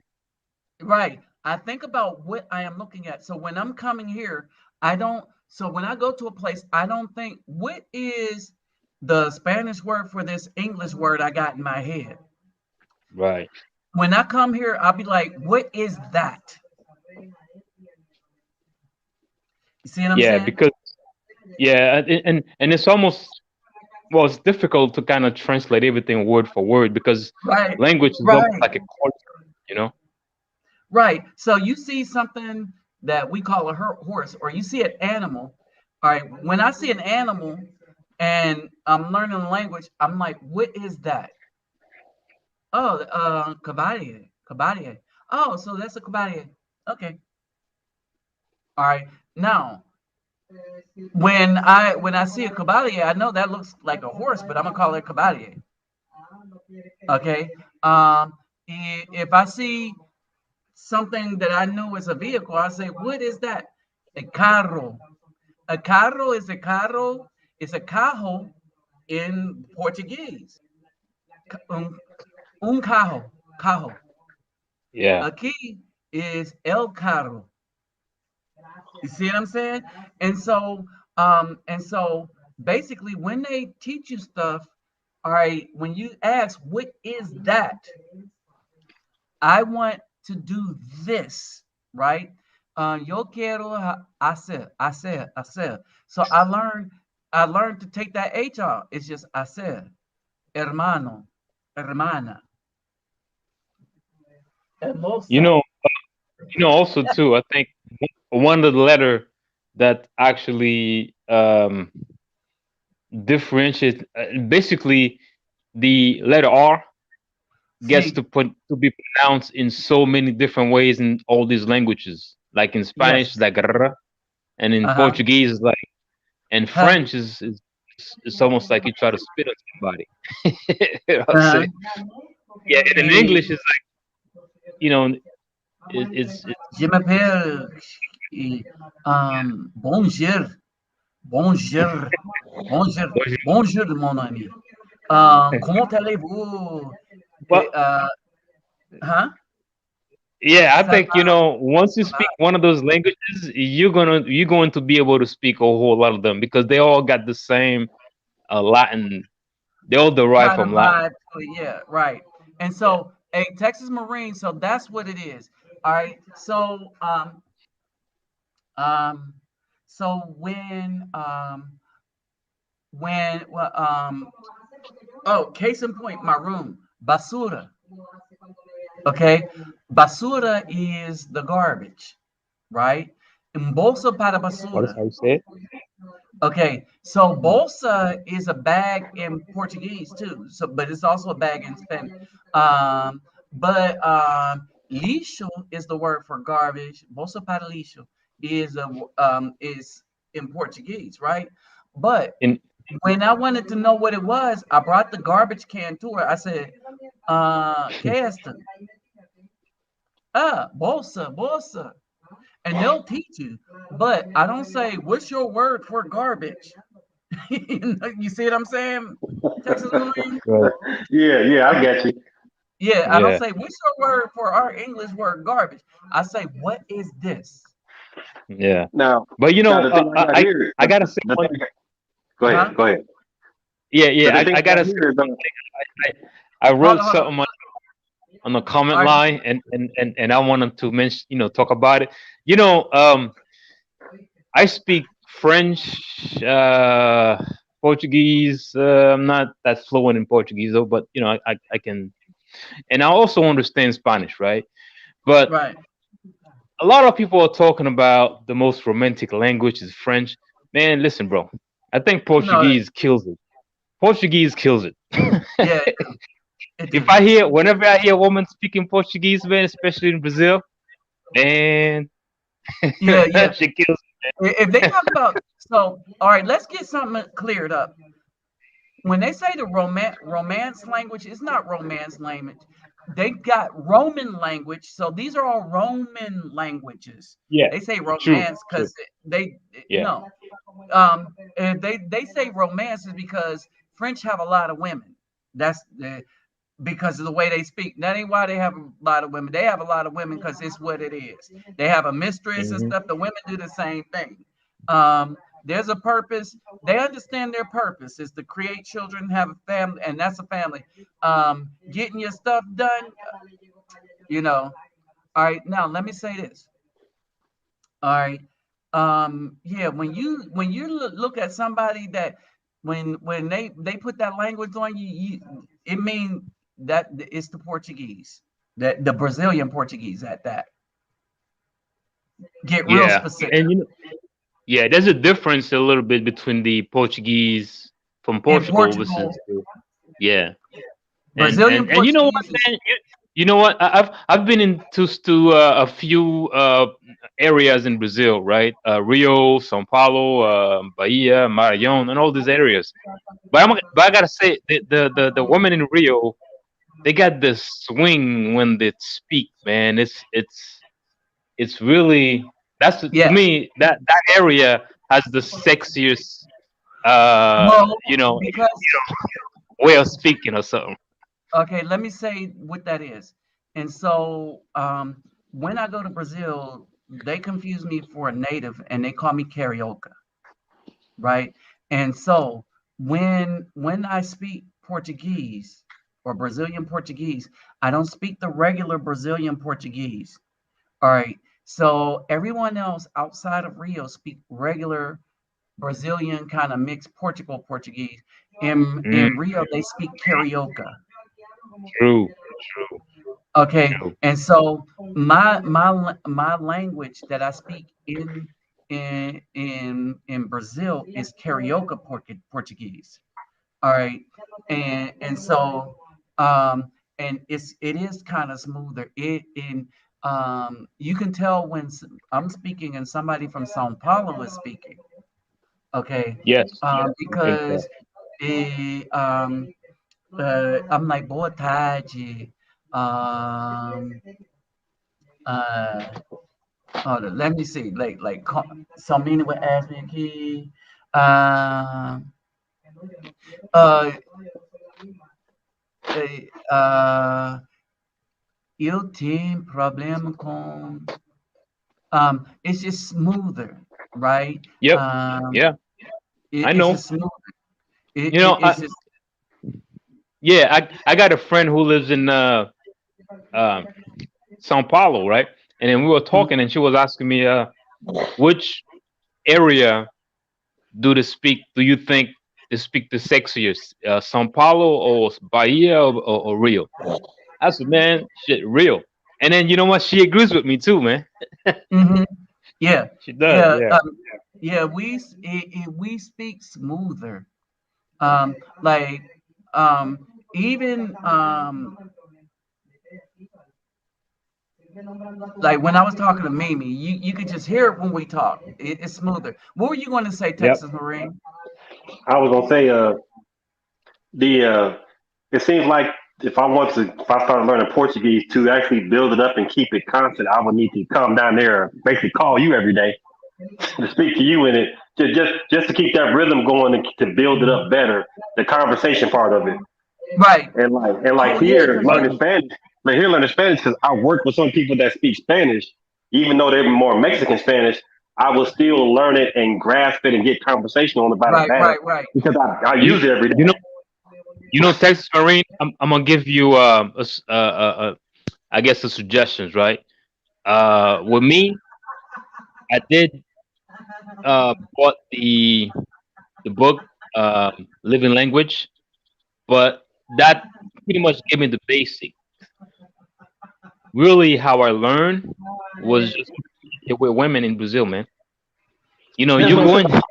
to learn, Uh, you I know, have to just have one to speak to. I had to have one to speak to her at least every other day or something like that, just to that's keep it it. going and grasp it. But And I that's work what with I so many. did. Yeah, I know you did that because I could tell by because when you had that live with the couple in Sao Paulo, yours was Uh-huh. more smooth and theirs was more proper compared to yours. Just how they pronounce Mhm. words. Yeah, Right. because You know, you know, yeah. one like if you want to say, like, if you go to Rio, they'll say something like "Oi amigo," right? You see how freaking like the swing into it. But if you go to other places, they be like "amigo." But in Brazil, in Rio, it's like "Oi amigo," right? Uh-uh. It's just Uh-huh.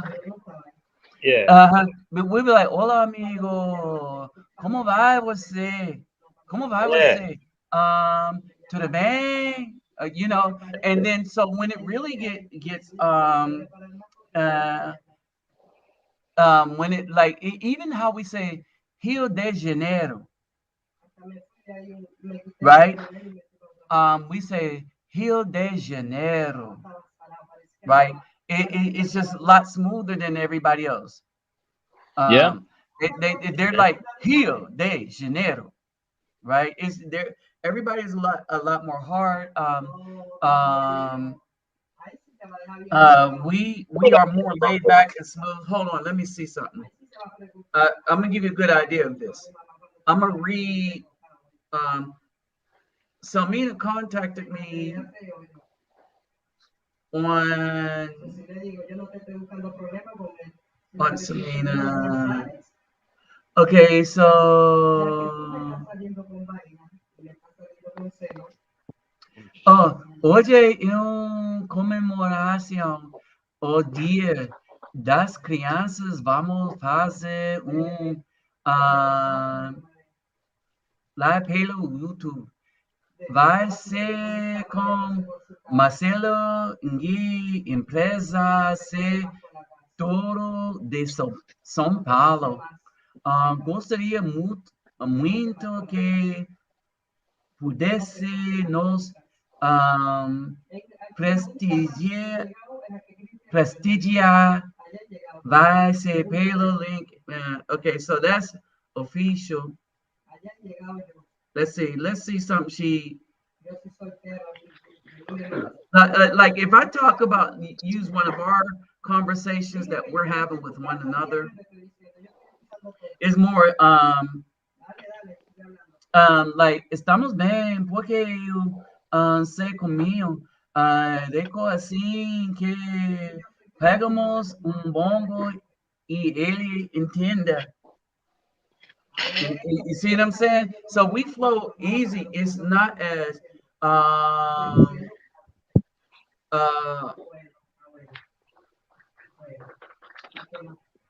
it's a lot smoother. And then I'm not going to speak to like some of my older conversations with females because, you know, for obvious relevant right now reasons. Yeah. Because they do some, like I said, you can get a gander. You can get a gander. It's close enough to get an idea of what somebody is saying. Yeah, it's very you know, both of these languages are very similar, man. Mm-hmm. I mean you can even throw French in it as well. Right. And Italian, French, Italian, Portuguese, and Spanish. Yeah. But I will say this: it is easier for somebody that speaks Portuguese to understand Spanish than it is for somebody that speaks Spanish to understand Portuguese. I think you may be right. It is easier. I'm not saying that they're not going to pick up on some stuff. So which language would you recommend learning first? Where are you going to go first? Hey, I told you, if you was gonna be in Brazil in the next couple of months, I'm coming to Brazil because I really want to come down there and get networked in what you already got there. Okay, and so that's basically it.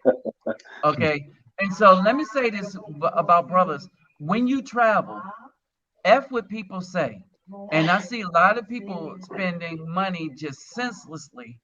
I see these dudes here in Colombia and stuff like that, and they spend money ridiculously. They're not using it wisely because they don't have the tools. And so here's the tools you need. You need 2 credit cards. All right. And the reason why they say 2 credit cards, they don't mean you need 2 credit cards. They mean you need a MasterCard and a Visa. I got the MasterCard, working on the Visa. All right. And MasterCard, if you have MasterCard, that's good. But in order to just go anywhere, like in South America, MasterCard is good enough. All right. So you need and we're not talking about a bank card. We're not talking about a prepaid card. All right, we're talking about you need a credit card, a card in which you can borrow against and pay back at the end of the month or when you get paid. Okay, you need a MasterCard or a Visa. All right, when you're traveling, if you're traveling to South America, MasterCard, especially in Brazil, that's accepted in more places. Visa is doing good here in Colombia. Okay. All right. And so this is why some of this stuff is cash, right? But if you're using cash for everything, you're going to run out of cash. Yeah, I know firsthand. Okay. If you run out of cash and something happens, all right, that's not good. So Texas Marine, you never been to Brazil before? No, but when I went to Colombia and I had to start using my bank card, by the time I got back, them fees ate me alive. Mm. You know, I don't know. I don't know what you think about this, Nabi, but right now the exchange rate between the U.S. dollar and the reais is about 5.1 to 5.50. So Yeah. so what I've been doing, I've been purchasing reais right now because I don't know when I'm gonna be there, but I know at some point I'm going to. So Yeah, just I have reais right now because I always bring. I never spend all my reais. All right, so I have reais right now. I'll get more because I'm buying stuff for Francisco. He needs like skateboards and stuff like that, and so I'll take that there, and he'll pay me back in reais because why Wait, exchange, right? And how so, do you you know do why? that? But you know why I'm saying that is because next year, a dollar may be like 3 reais. You know what I mean? oh yeah. Yeah. So if you Wait, get it, how do you got enough purchase it money. ahead of time? Yeah. How do you do Right. that? You can go online and then search for exchange currency. I do think they have places around the country where you can get reais from here in the States. Yeah, they do, Okay. and they Oh, might have currency some exchange. because you know Currency the exchange. Hmm. yeah they got the Brazilian consulate in Houston. Yeah, that's what I was just thinking. And on the in A League they had actual currency exchange. I don't know if they did Brazilian money, but I know they had one there that did pesos and whatever French money is. French is the euro. Okay. The only people that's using the old French currency is Africa, so they should know that they need to get off of that. All right, in the United States, You're right, man. Big problem.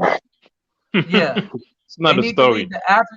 Hold on, how are you using the French old currency when the French Don't even have use decided to use the euro? I don't get it, it. man. Well, because they so sold out, the leadership is so sold out to the white ideas that they do their countries a disservice, and they're too Yep. afraid because the United States is assassinating all of the leaders. Like Muammar Gaddafi was an assassination, and then Hmm. we so gullible with social media, we believe all the lies. But now that's over. Now we believe that the government does nothing but lie. And it took this little outbreak for us to see that the Google, Facebook, YouTube, and stuff are nothing but liars, and they only ban people that tell the truth. All right, and so that's basically where we're at. So let me just say this. So um, our dollar might be garbage. By the time Joe Biden gets out of there, our dollar will probably be garbage. Telling you, man. They voted for this dude. Hold it, hold it, I hold it. don't But at the same time, our dollar might be garbage. So may the reais, and so may the Yep. pesos. Exactly. And I think cryptocurrency may be the way to go at some point. Well, right now, Ecuador or cryptocurrency is Honduras? taking a hit. Well, Cryptocurrency, Ecuador or Honduras is just started using crypto. I don't yeah, know if it's Bitcoin or something they started, but they say it's in that country it's taking off. yeah. So, um, it is, it's just, and it's just really these people, that are in, and remember, these people that are in office will do whatever the hell they want to because they understand that at least half of the people in the United States will not hold them accountable because they are team, Hmm. which gets us into this. in the beginning, I said that we are in trouble because the Afro man is the only person that never knows who his enemies are. Everybody else know who their enemy is, and we watch our enemies destroy us over and over, and we will still vote for them to do it. And And that's the praise sad. and praise the woman that helped them do it. Yep. They'll worship and praise the woman that helped destroy their children, community, and them, and they will still reward them people, and they will go against those trying to save their lives. And that's why I Yep. said it's time to get passports and go. You saw what happened in Murfreesboro, Tennessee, right? What's going on in Murfreesboro? What's Where? going on? The juvenile court system there is locking up. They just got caught for locking up 4 black children, a sixth grader down to an 8-year-old, taking them to the juvenile facility. The judge said take them to they have to go to jail first before they're seen in court. When they get to the facility, the jailer has a system called filtering where they sit them in solitary to determine if they're dangerous. Now, this is an 8-year-old. They cuffed him and Where? handcuffed him, took him out of the school Where is that to at? the jail, Murfreesboro, Tennessee. And it's been going on for almost a decade. And every time they inspected it, nobody stopped them.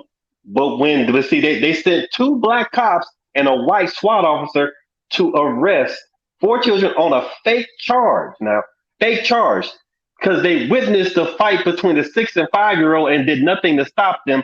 They locked them up. Mm. And the judge, now, as of today, the judge is still on the bench, a white female, and the jailer still runs the jail. To this day, right now. And this has been going on for probably about a decade. And they weren't just locking up black children. They were locking up all children, but they disproportionately, on a nationwide scale, locked up more black children in this city at a percentage 4 times the national rate. Actually, over 10 times the national rate in this one city. But let me say this. Yeah. Just go back to the Willie Lynch letter. Yep. That when you give the BAW charge over everything that goes in the house, all right, what did Willie Lynch says? He said, I see that you had somebody hanging up on a tree on my way in, and you didn't do nothing but piss off a bunch of other people to just go kill your animals and ruin your crops and stuff. He said that ain't how, that you're not going to survive if you keep doing this, right? Now, you had the Gullah Geechee Wars, which was black people fighting for freedom, fighting against the slavers, right? So all this time you had people fighting to be free. We've always, as Afro men, fought to be free until the women start raising the children without men present. Yep. And then what they did was they raised the boys so that they would not have that fight in them, so that they would not have that knowledge in them, but they would be strong enough to work for the Caucasian man or the system, and the system would reward the BAW for doing that. This is how we got to the weakened state. The strong ones stayed strong, though. You see, and that was the problem. The strong ones stayed strong. All right. And the weak ones stayed on the plantation. But what started happening is most of the daughters from these operations wanted to mate with the weak one and produce children with the weaker dudes, the ones that they can control, because you can control them. Like Pookie don't got nowhere to live when he coming out of jail, of course. You be like, oh, I got this sucker. Yeah, this is something I've noticed a long time ago, that specifically black women, but I think to a larger extent, a lot of American women, they like to dominate men, meaning like they want you not to be employed, not to be able to provide for yourself. They want to be able to be the one to provide, man. I just could never understand this. Well, now you understand. Always, this is crazy. It gives them power over the male spirit. All right. They get rewarded for that too, handsomely by the government. And the government rewards them for that in two ways, so that they can say, we're educated. No, you're indoctrinated. You're not educated. You are indoctrinated. How do we know this? Because let something break down, and you got that one dude that likes fixing stuff will look at the problem and fix what's broken down. You're indoctrinated behind can't do it, and you want to get rid of the men. Okay, fine, get rid of all the men. See how well your stuff work. Yeah, you know, it's ingrained into the culture because you know, some job I had in the past, it was this married guy. I was talking to him, right, and he said, I gotta go home now. I gotta see my boss. So I was like, well, you have a boss at home? Then that was weird to me, man. But I do but I understand what he meant after the fact that his wife is also his boss. And Right, exactly. What the hell? Exactly. And so basically, the you got all kind of comments like that. Man, oh, the old ball and chain, happy wife, Yeah. happy life. No. Yeah, that Oh, bullshit. No, no. Happy no. me. See, I changed the shit. Happy me, happy life, not happy wife. Fuck off. Right. You know what I mean? So here's the thing. Now, this is because this is a two-parter. That's because they know what their purpose is, and so they have warred against their purpose because they think they can have their cake and eat it too, so to speak. All right, that they don't have to bake a cake, but they can be around there to eat it, right? That we do all the work, they get all the benefits. And so long as they keep us trapped in our minds and not have us recognize that they are the enemy, right? That they're the ones that's been doing all the damage to us. They're the ones that's been shutting us down on YouTube. They're the ones that's been shutting us on Twitter and TikTok. They're the ones that's been singling out Afro men to shut down. They're the ones that's been hiding the truth of what they've been doing. All right. And they've been able to do it is because we didn't understand that, no, the battle is with them. The battle is for our survival as Afro men and our happiness. We can't be happy with them because they don't want us happy. Right. And so, and that's the thing, right? So you got all these phrases that's designed to brainwash us into doing things that are against our nature, because the one thing that they made sure we didn't learn was what was their purpose. And their purpose was their whole purpose, their only purpose. Everything else is just an added. Their only purpose for which they were built is to have children so that we can raise them. That's the purpose for which they were built. Now, all the rest of them, now say she know how to do some other stuff, that's extra. But that's not the purpose to which she was built. We were built to build things so that she can have the children in comfort or in relative safety. You see what I'm saying? And so, but her purpose was to bear the children so that there could be a future for the human race. That's her sole purpose. That's the sole purpose. What a lot of people don't get is because we've been so brainwashed for generations not to even look at our recent history.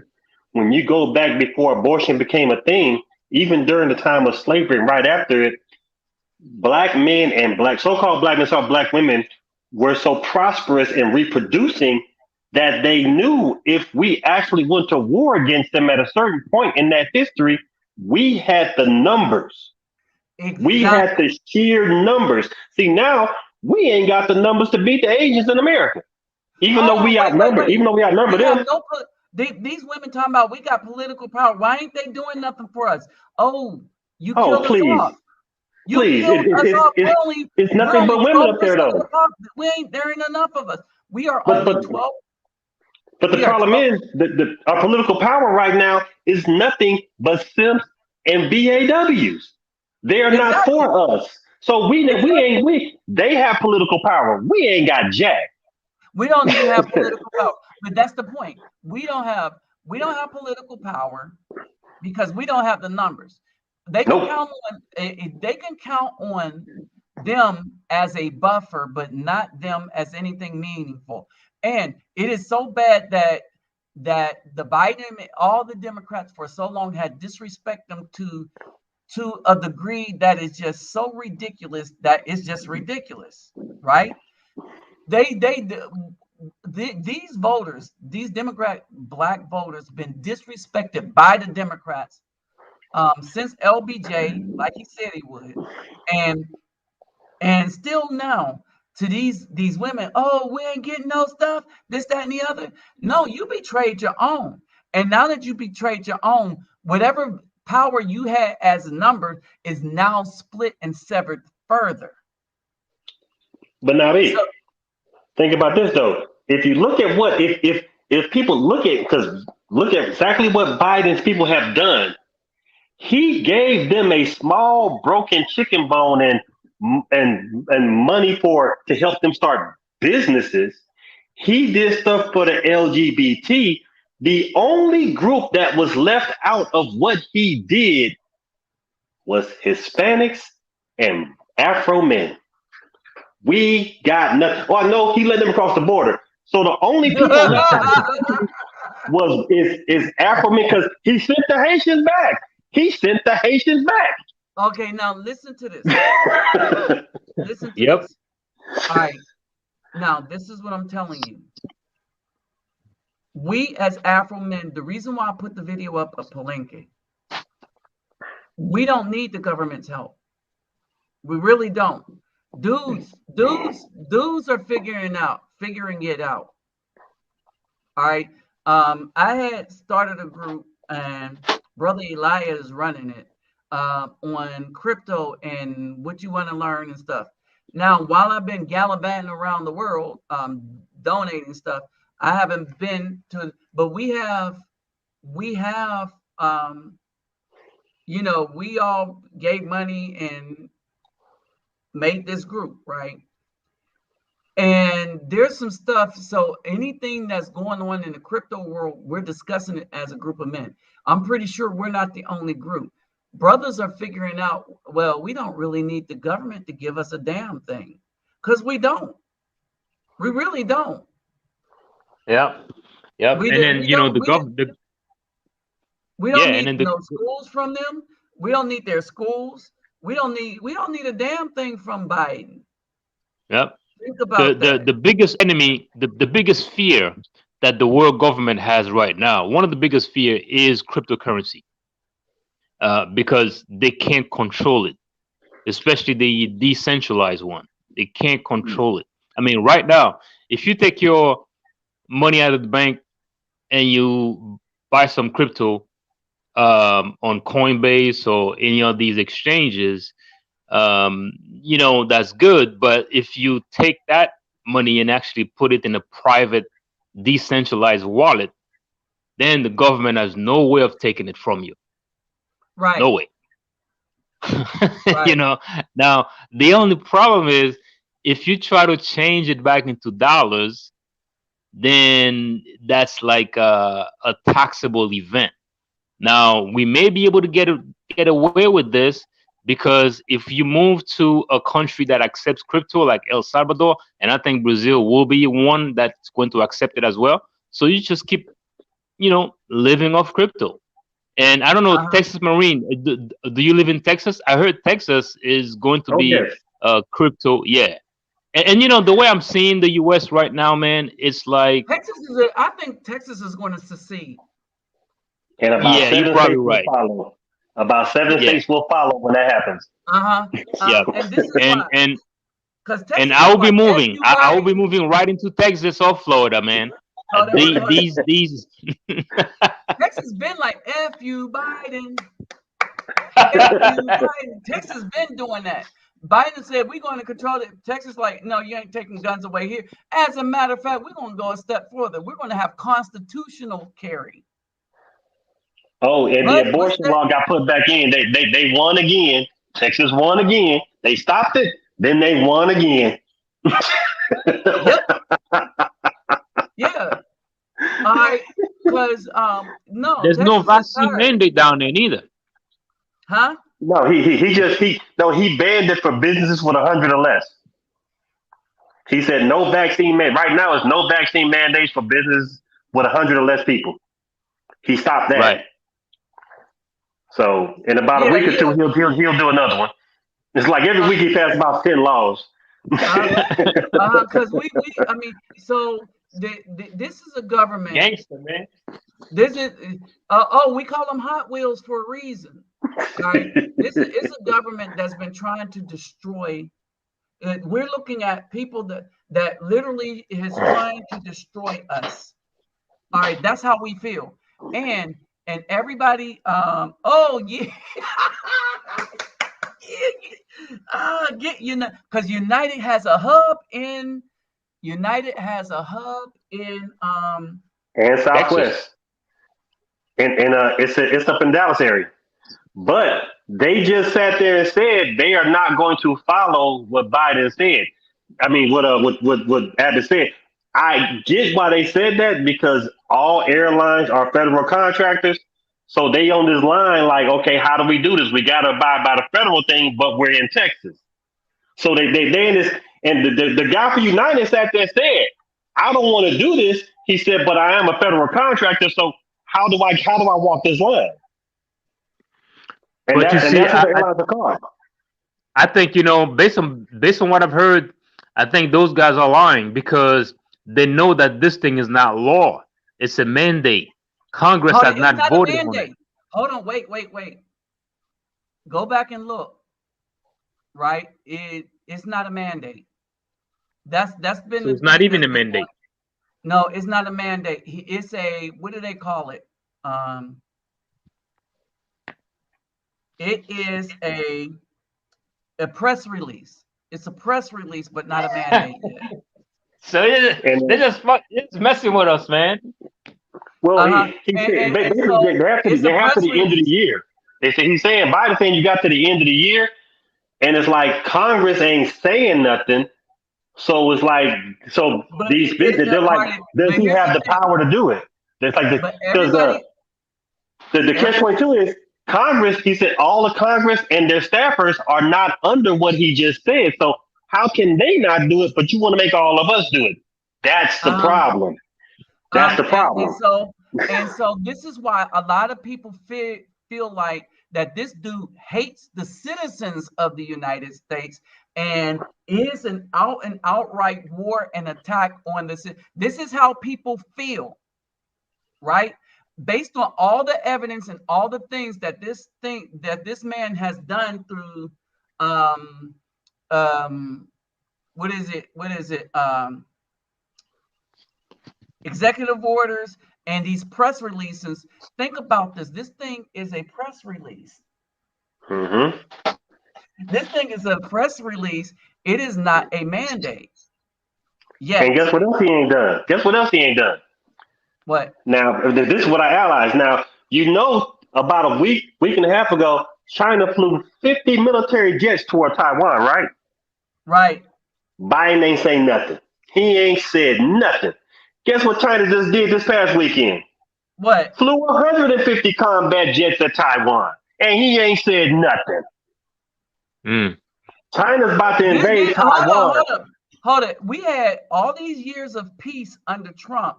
And you can even say Obama. Even Obama backed Taiwan. He did back Taiwan. Yeah, he did. Obama did. and this dude is and when they said there's going to be World War III. See, I think we're making a mistake to think that Biden is in charge of anything. This dude is probably not in. You know, I mean, I said this. But we're going to use whoever's that behind him, man. You know, this guy. Hold it. Let me put it.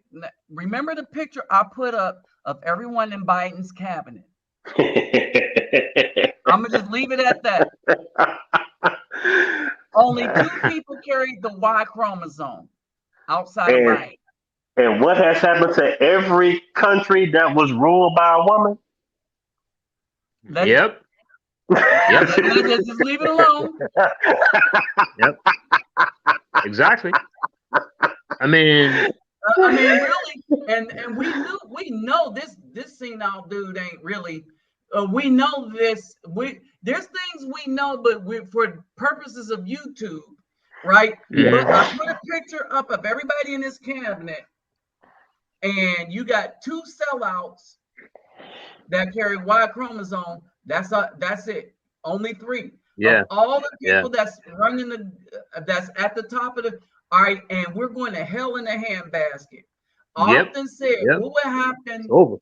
when this happened? I told people that there would be no justice because those that we are referring to don't believe in justice. They believe in stuff for them. They don't care about consequences.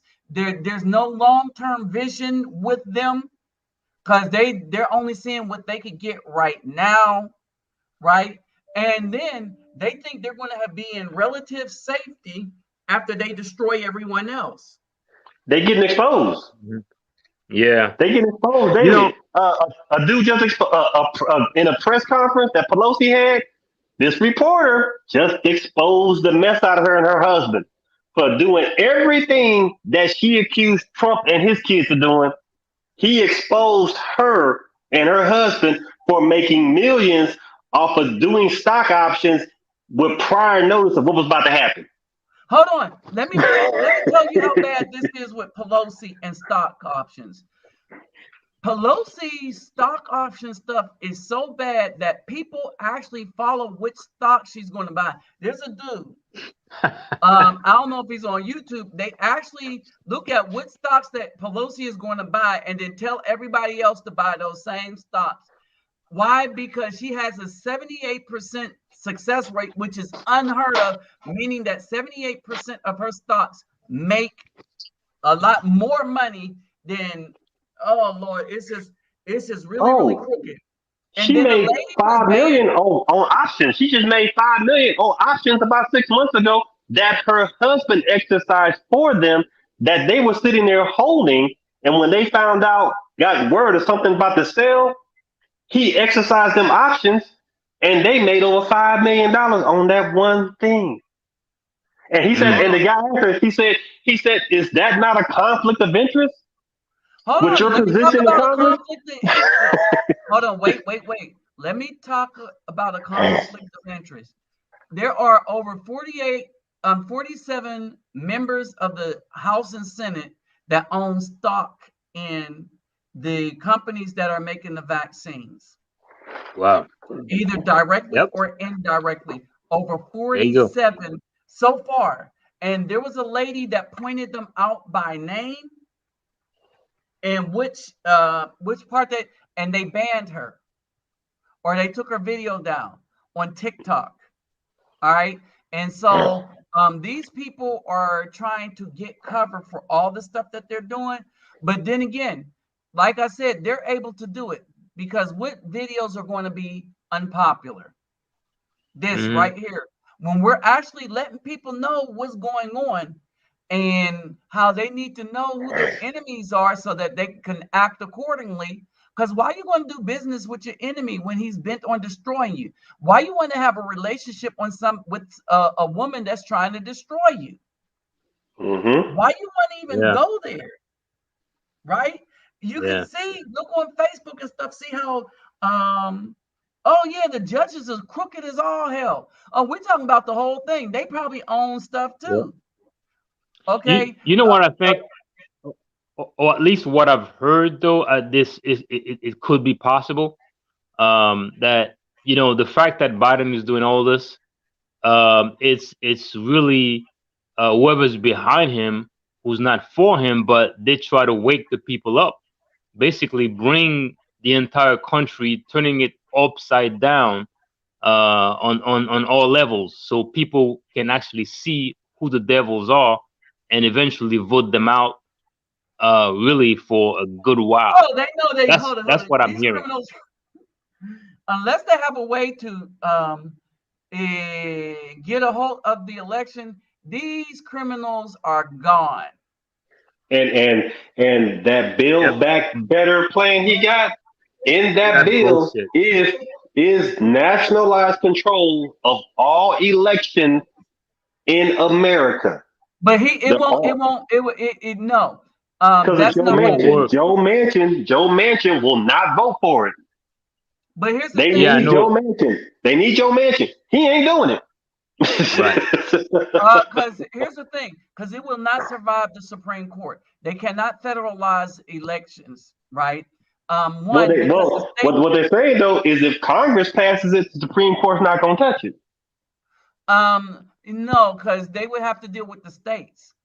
And that's what's gonna hurt them because I believe Texas, Louisiana, Florida, Arkansas, Oklahoma walk within 1 week of it happening. Yeah, we out. Everybody, they would break up the United States. Mm-hmm. And if the middle breaks in half, how do you cross the country? Yeah, and then you know the way the country will break down, if it does, it's not gonna be a smooth thing, and it's not even going to be geographically feasible.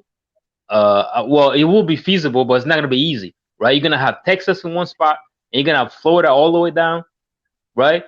When really Florida and Texas are just one country, but they're just not connected geographically. It's gonna be a whole mess. Oh no, You know what I mean? Louisiana, Mississippi are definitely coming with us. It's gonna be Alabama. You know, Alabama. Not Georgia. Georgia might not, but I guarantee you, North and South Carolina and Arkansas and the Gulf Coast is going. The Gulf Coast is going, and Oklahoma's going with us. And Tennessee will go, just not to be left out. Yeah, yeah. You know the two states that I know that are not going along is New York, California, New York State, and California, and California. No, and Illinois, they ain't going either. Yeah. But everybody wants to leave those 3 states alone, right? Yeah. And so that's the point. The point is they ain't going to go, but those are the. I mean, people see what I'm hoping though. What I'm hoping though, those liberals who are living in California to Texas, they don't be voting the same way that they used to do in California. See what I mean? They may be changing this whole thing. So, see, that's gonna be a problem. You have a lot of New York. There's not enough of them though here. There's not enough. It's not enough. Here. In New York is going to Florida. California's going to Texas. Yeah. And Illinois people, but there's not enough of them. They got Austin. Yeah. They got Houston. Barely got Houston, but it's not enough of them. Hold on. They had Houston, and I'm gonna tell you what's happening. A lot of people are waking up, and as everything gets worse and worse, they're going to start looking at them people from California coming in there trying to F stuff up as the enemy. I mean, exactly. You gotta they're going to look at them. You're a traitor. You're a traitor. Now you know what you just said though is a point though, because look at what's going on in Austin now. You can't call 911 unless the crime is still in progress. They say if the crime has happened, call 311 because Austin PD is not coming. Unless the guy's there in your house with a gun, don't call them. Yeah. And that's been going on since October 1st. So Austin is about to flip back to being red. Because in August, that $10 billion they took out their budget, they put it back. But they ain't got enough cops now. Right. And Houston and HPD is already now for a city of almost 3 million. HPD is severely understaffed with actual patrol officers. There's 5,000 people at HPD, but there's not 5,000 uniformed officers on the street. They understaffed also. That's why HPD don't do traffic anymore.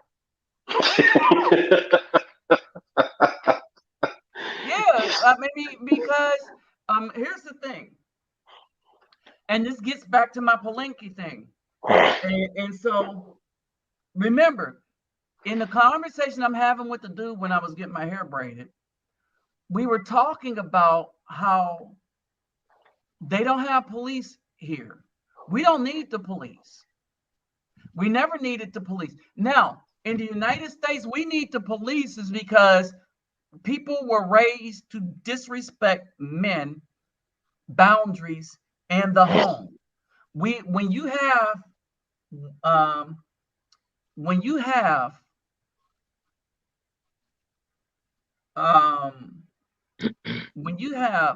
a community that has kill more children than they birth, then that's no respect of life, right? When you have them raising their children to take from everybody else, and it's okay. When you have them saying that, okay, don't hold my child accountable because they was a good kid, but your son just committed triple murder. Oh, but you got to understand. Okay, the murder he committed was an old lady and 2 children. Well, he's a good boy. He don't deserve the punishment. And see, when you got that, you see what I mean? And so when you got that, you have to say to yourself, it's dead. The community is dead. You can't build with what you have. And what they did was they exported that attitude everywhere to where I ended up with what I'm ended up with, and happy about it, smiling, right? Why? Because I have somebody that want my arm around them and stuff. They like the comfort I give them just by being present. There's the respect there that like if I say, okay, do this, they just do it. Right? Yeah, to the point you just made, when I went to Ethiopia, man, I spent about 2 weeks there. I think I might have seen a police car just one time. I didn't experience any violence at all. One time. So yeah. And that's the myth they tell you, though. That's the myth that they told us. Because a lot of us here, and I can speak for myself, growing up in a house with 5 women, I'm brainwashed into everything they say a man does for a woman because they're trying to groom men to be what they want, but they don't want that in the end. And until we leave this country, and it's best not in uniform, for me it was, when I got down to Colombia and I saw with my own eyes, I'm like, wait a minute. Everything I was taught and everything that I've seen and everything that I was told by all the Black women, including my family members, was a lie. Yep. But until you see it, until you come out the matrix and fully swallow the red pill, you will not fully understand it. We can tell you all day, but you need to go. Even if you just go to Mexico City, don't go to the tourist spots. Don't go to tourist spots because the BAW is there rampant. Go to the non-tourist That's spots. where they at. I saw some at the clock. I was like, why y'all here? They was in there eating, but then they came out speaking English. I was like, so and so basically they are here like spies. And exactly like spies. They don't want nobody. They don't want the dudes here. They are here to run interference to keep dudes from hooking up with somebody. That's it's reconnaissance. It's reconnaissance to know where to deploy their assets to stop us from learning. it's a reconnaissance mission. It's a reconnaissance mission. Oh, Lord, they run a recon. It's the new COINTELPRO. Right. But I mean, and they was like when Charles was going in on that woman, he wasn't even going in. He was trying to be nice. Now, if I was there at that time, I would just let her have it. No, we don't want you down here. You the reason why we down here. We're coming down here to get away from you. Away from you. Yeah. And so they don't understand that they're losing because you're going somewhere to try to be the man. And the man is going somewhere because he is a man. All right. And so the way we get treated and what is expected of us, right, is different from what you should expect. But you're not going to get what you expect because people are going to dog you as the man because they're going to be trying to get stuff out of you, the same card out of you, because what? You're not coming out here as a woman. They got their own women whose language. Remember Guatemala? Remember when Kamala landed in Guatemala? Oh, yeah. They had, even women had signs telling her to go back to America. We don't want you here. I remember saying that. Exactly. No. Sky News showed her motorcade driving through from the airport in Guatemala up to where the president was, and there was women holding big signs written in English. Go back to the U.S. We don't want you here. Hold it. They watched. You know, they're watching feminism destroy the United States, and they don't want it where they are. And she is now the face of feminism in America. She is the face because she's the vice president. This is what you don't want. Because in a Latin country, no. Yeah, in these Latin countries, no. Now you go to Europe, you can take that stuff to Europe, but they ain't feeling that here. Oh, even when she went to Asia, you know what? They didn't want her there either. When she went over there, they didn't want her there either. The women didn't want her there. Don't come mess up my country. Yeah, she was in some Asian country. Then women was like, don't mess up my Asia. Nah, don't mess up my stuff. I got it good. Leave me alone. Now here's the other thing. Now, do you imagine, man? Women here. Yeah. Now, let's say for sake of an argument, man, she becomes the president, right?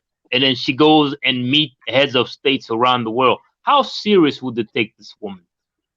They don't take Biden seriously. Hold it. I'm gonna answer that question with this. What did you say China sent to Taiwan? It'll be really done. There you go, man. That's how serious they take everybody running this thing.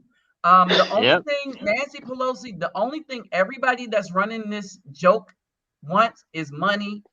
And because they know their time is up, right? They know their time is up. They said it. They did say it on news. They said they got till November 2022 to try to get their plan in effect. They said if they ain't got everything in place by November, they know they losing all of Congress.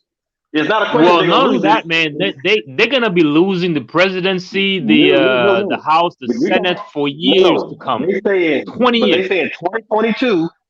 If the question is, if they lose Congress so bad to where the Republicans can override the veto, he will be a lame duck president in his first term. Because they can reverse everything he's done if they get 2/3 majority. So the question is, and I think that will happen. I think that will happen. I think that will happen. I think it is. Yep. Yeah, and this is why I think the other side, Republicans, and a lot of them Republicans, I think they got handwriting on the wall too, like Mitch McConnell. Yes, yes. This dude got to go. This dude got to go, man. Yeah, they call him Moscow Mitch. And I think Pelosi I think Pelosi is going to retire. Well, I heard she said something like that to that effect, that she's gonna be gone or something like that.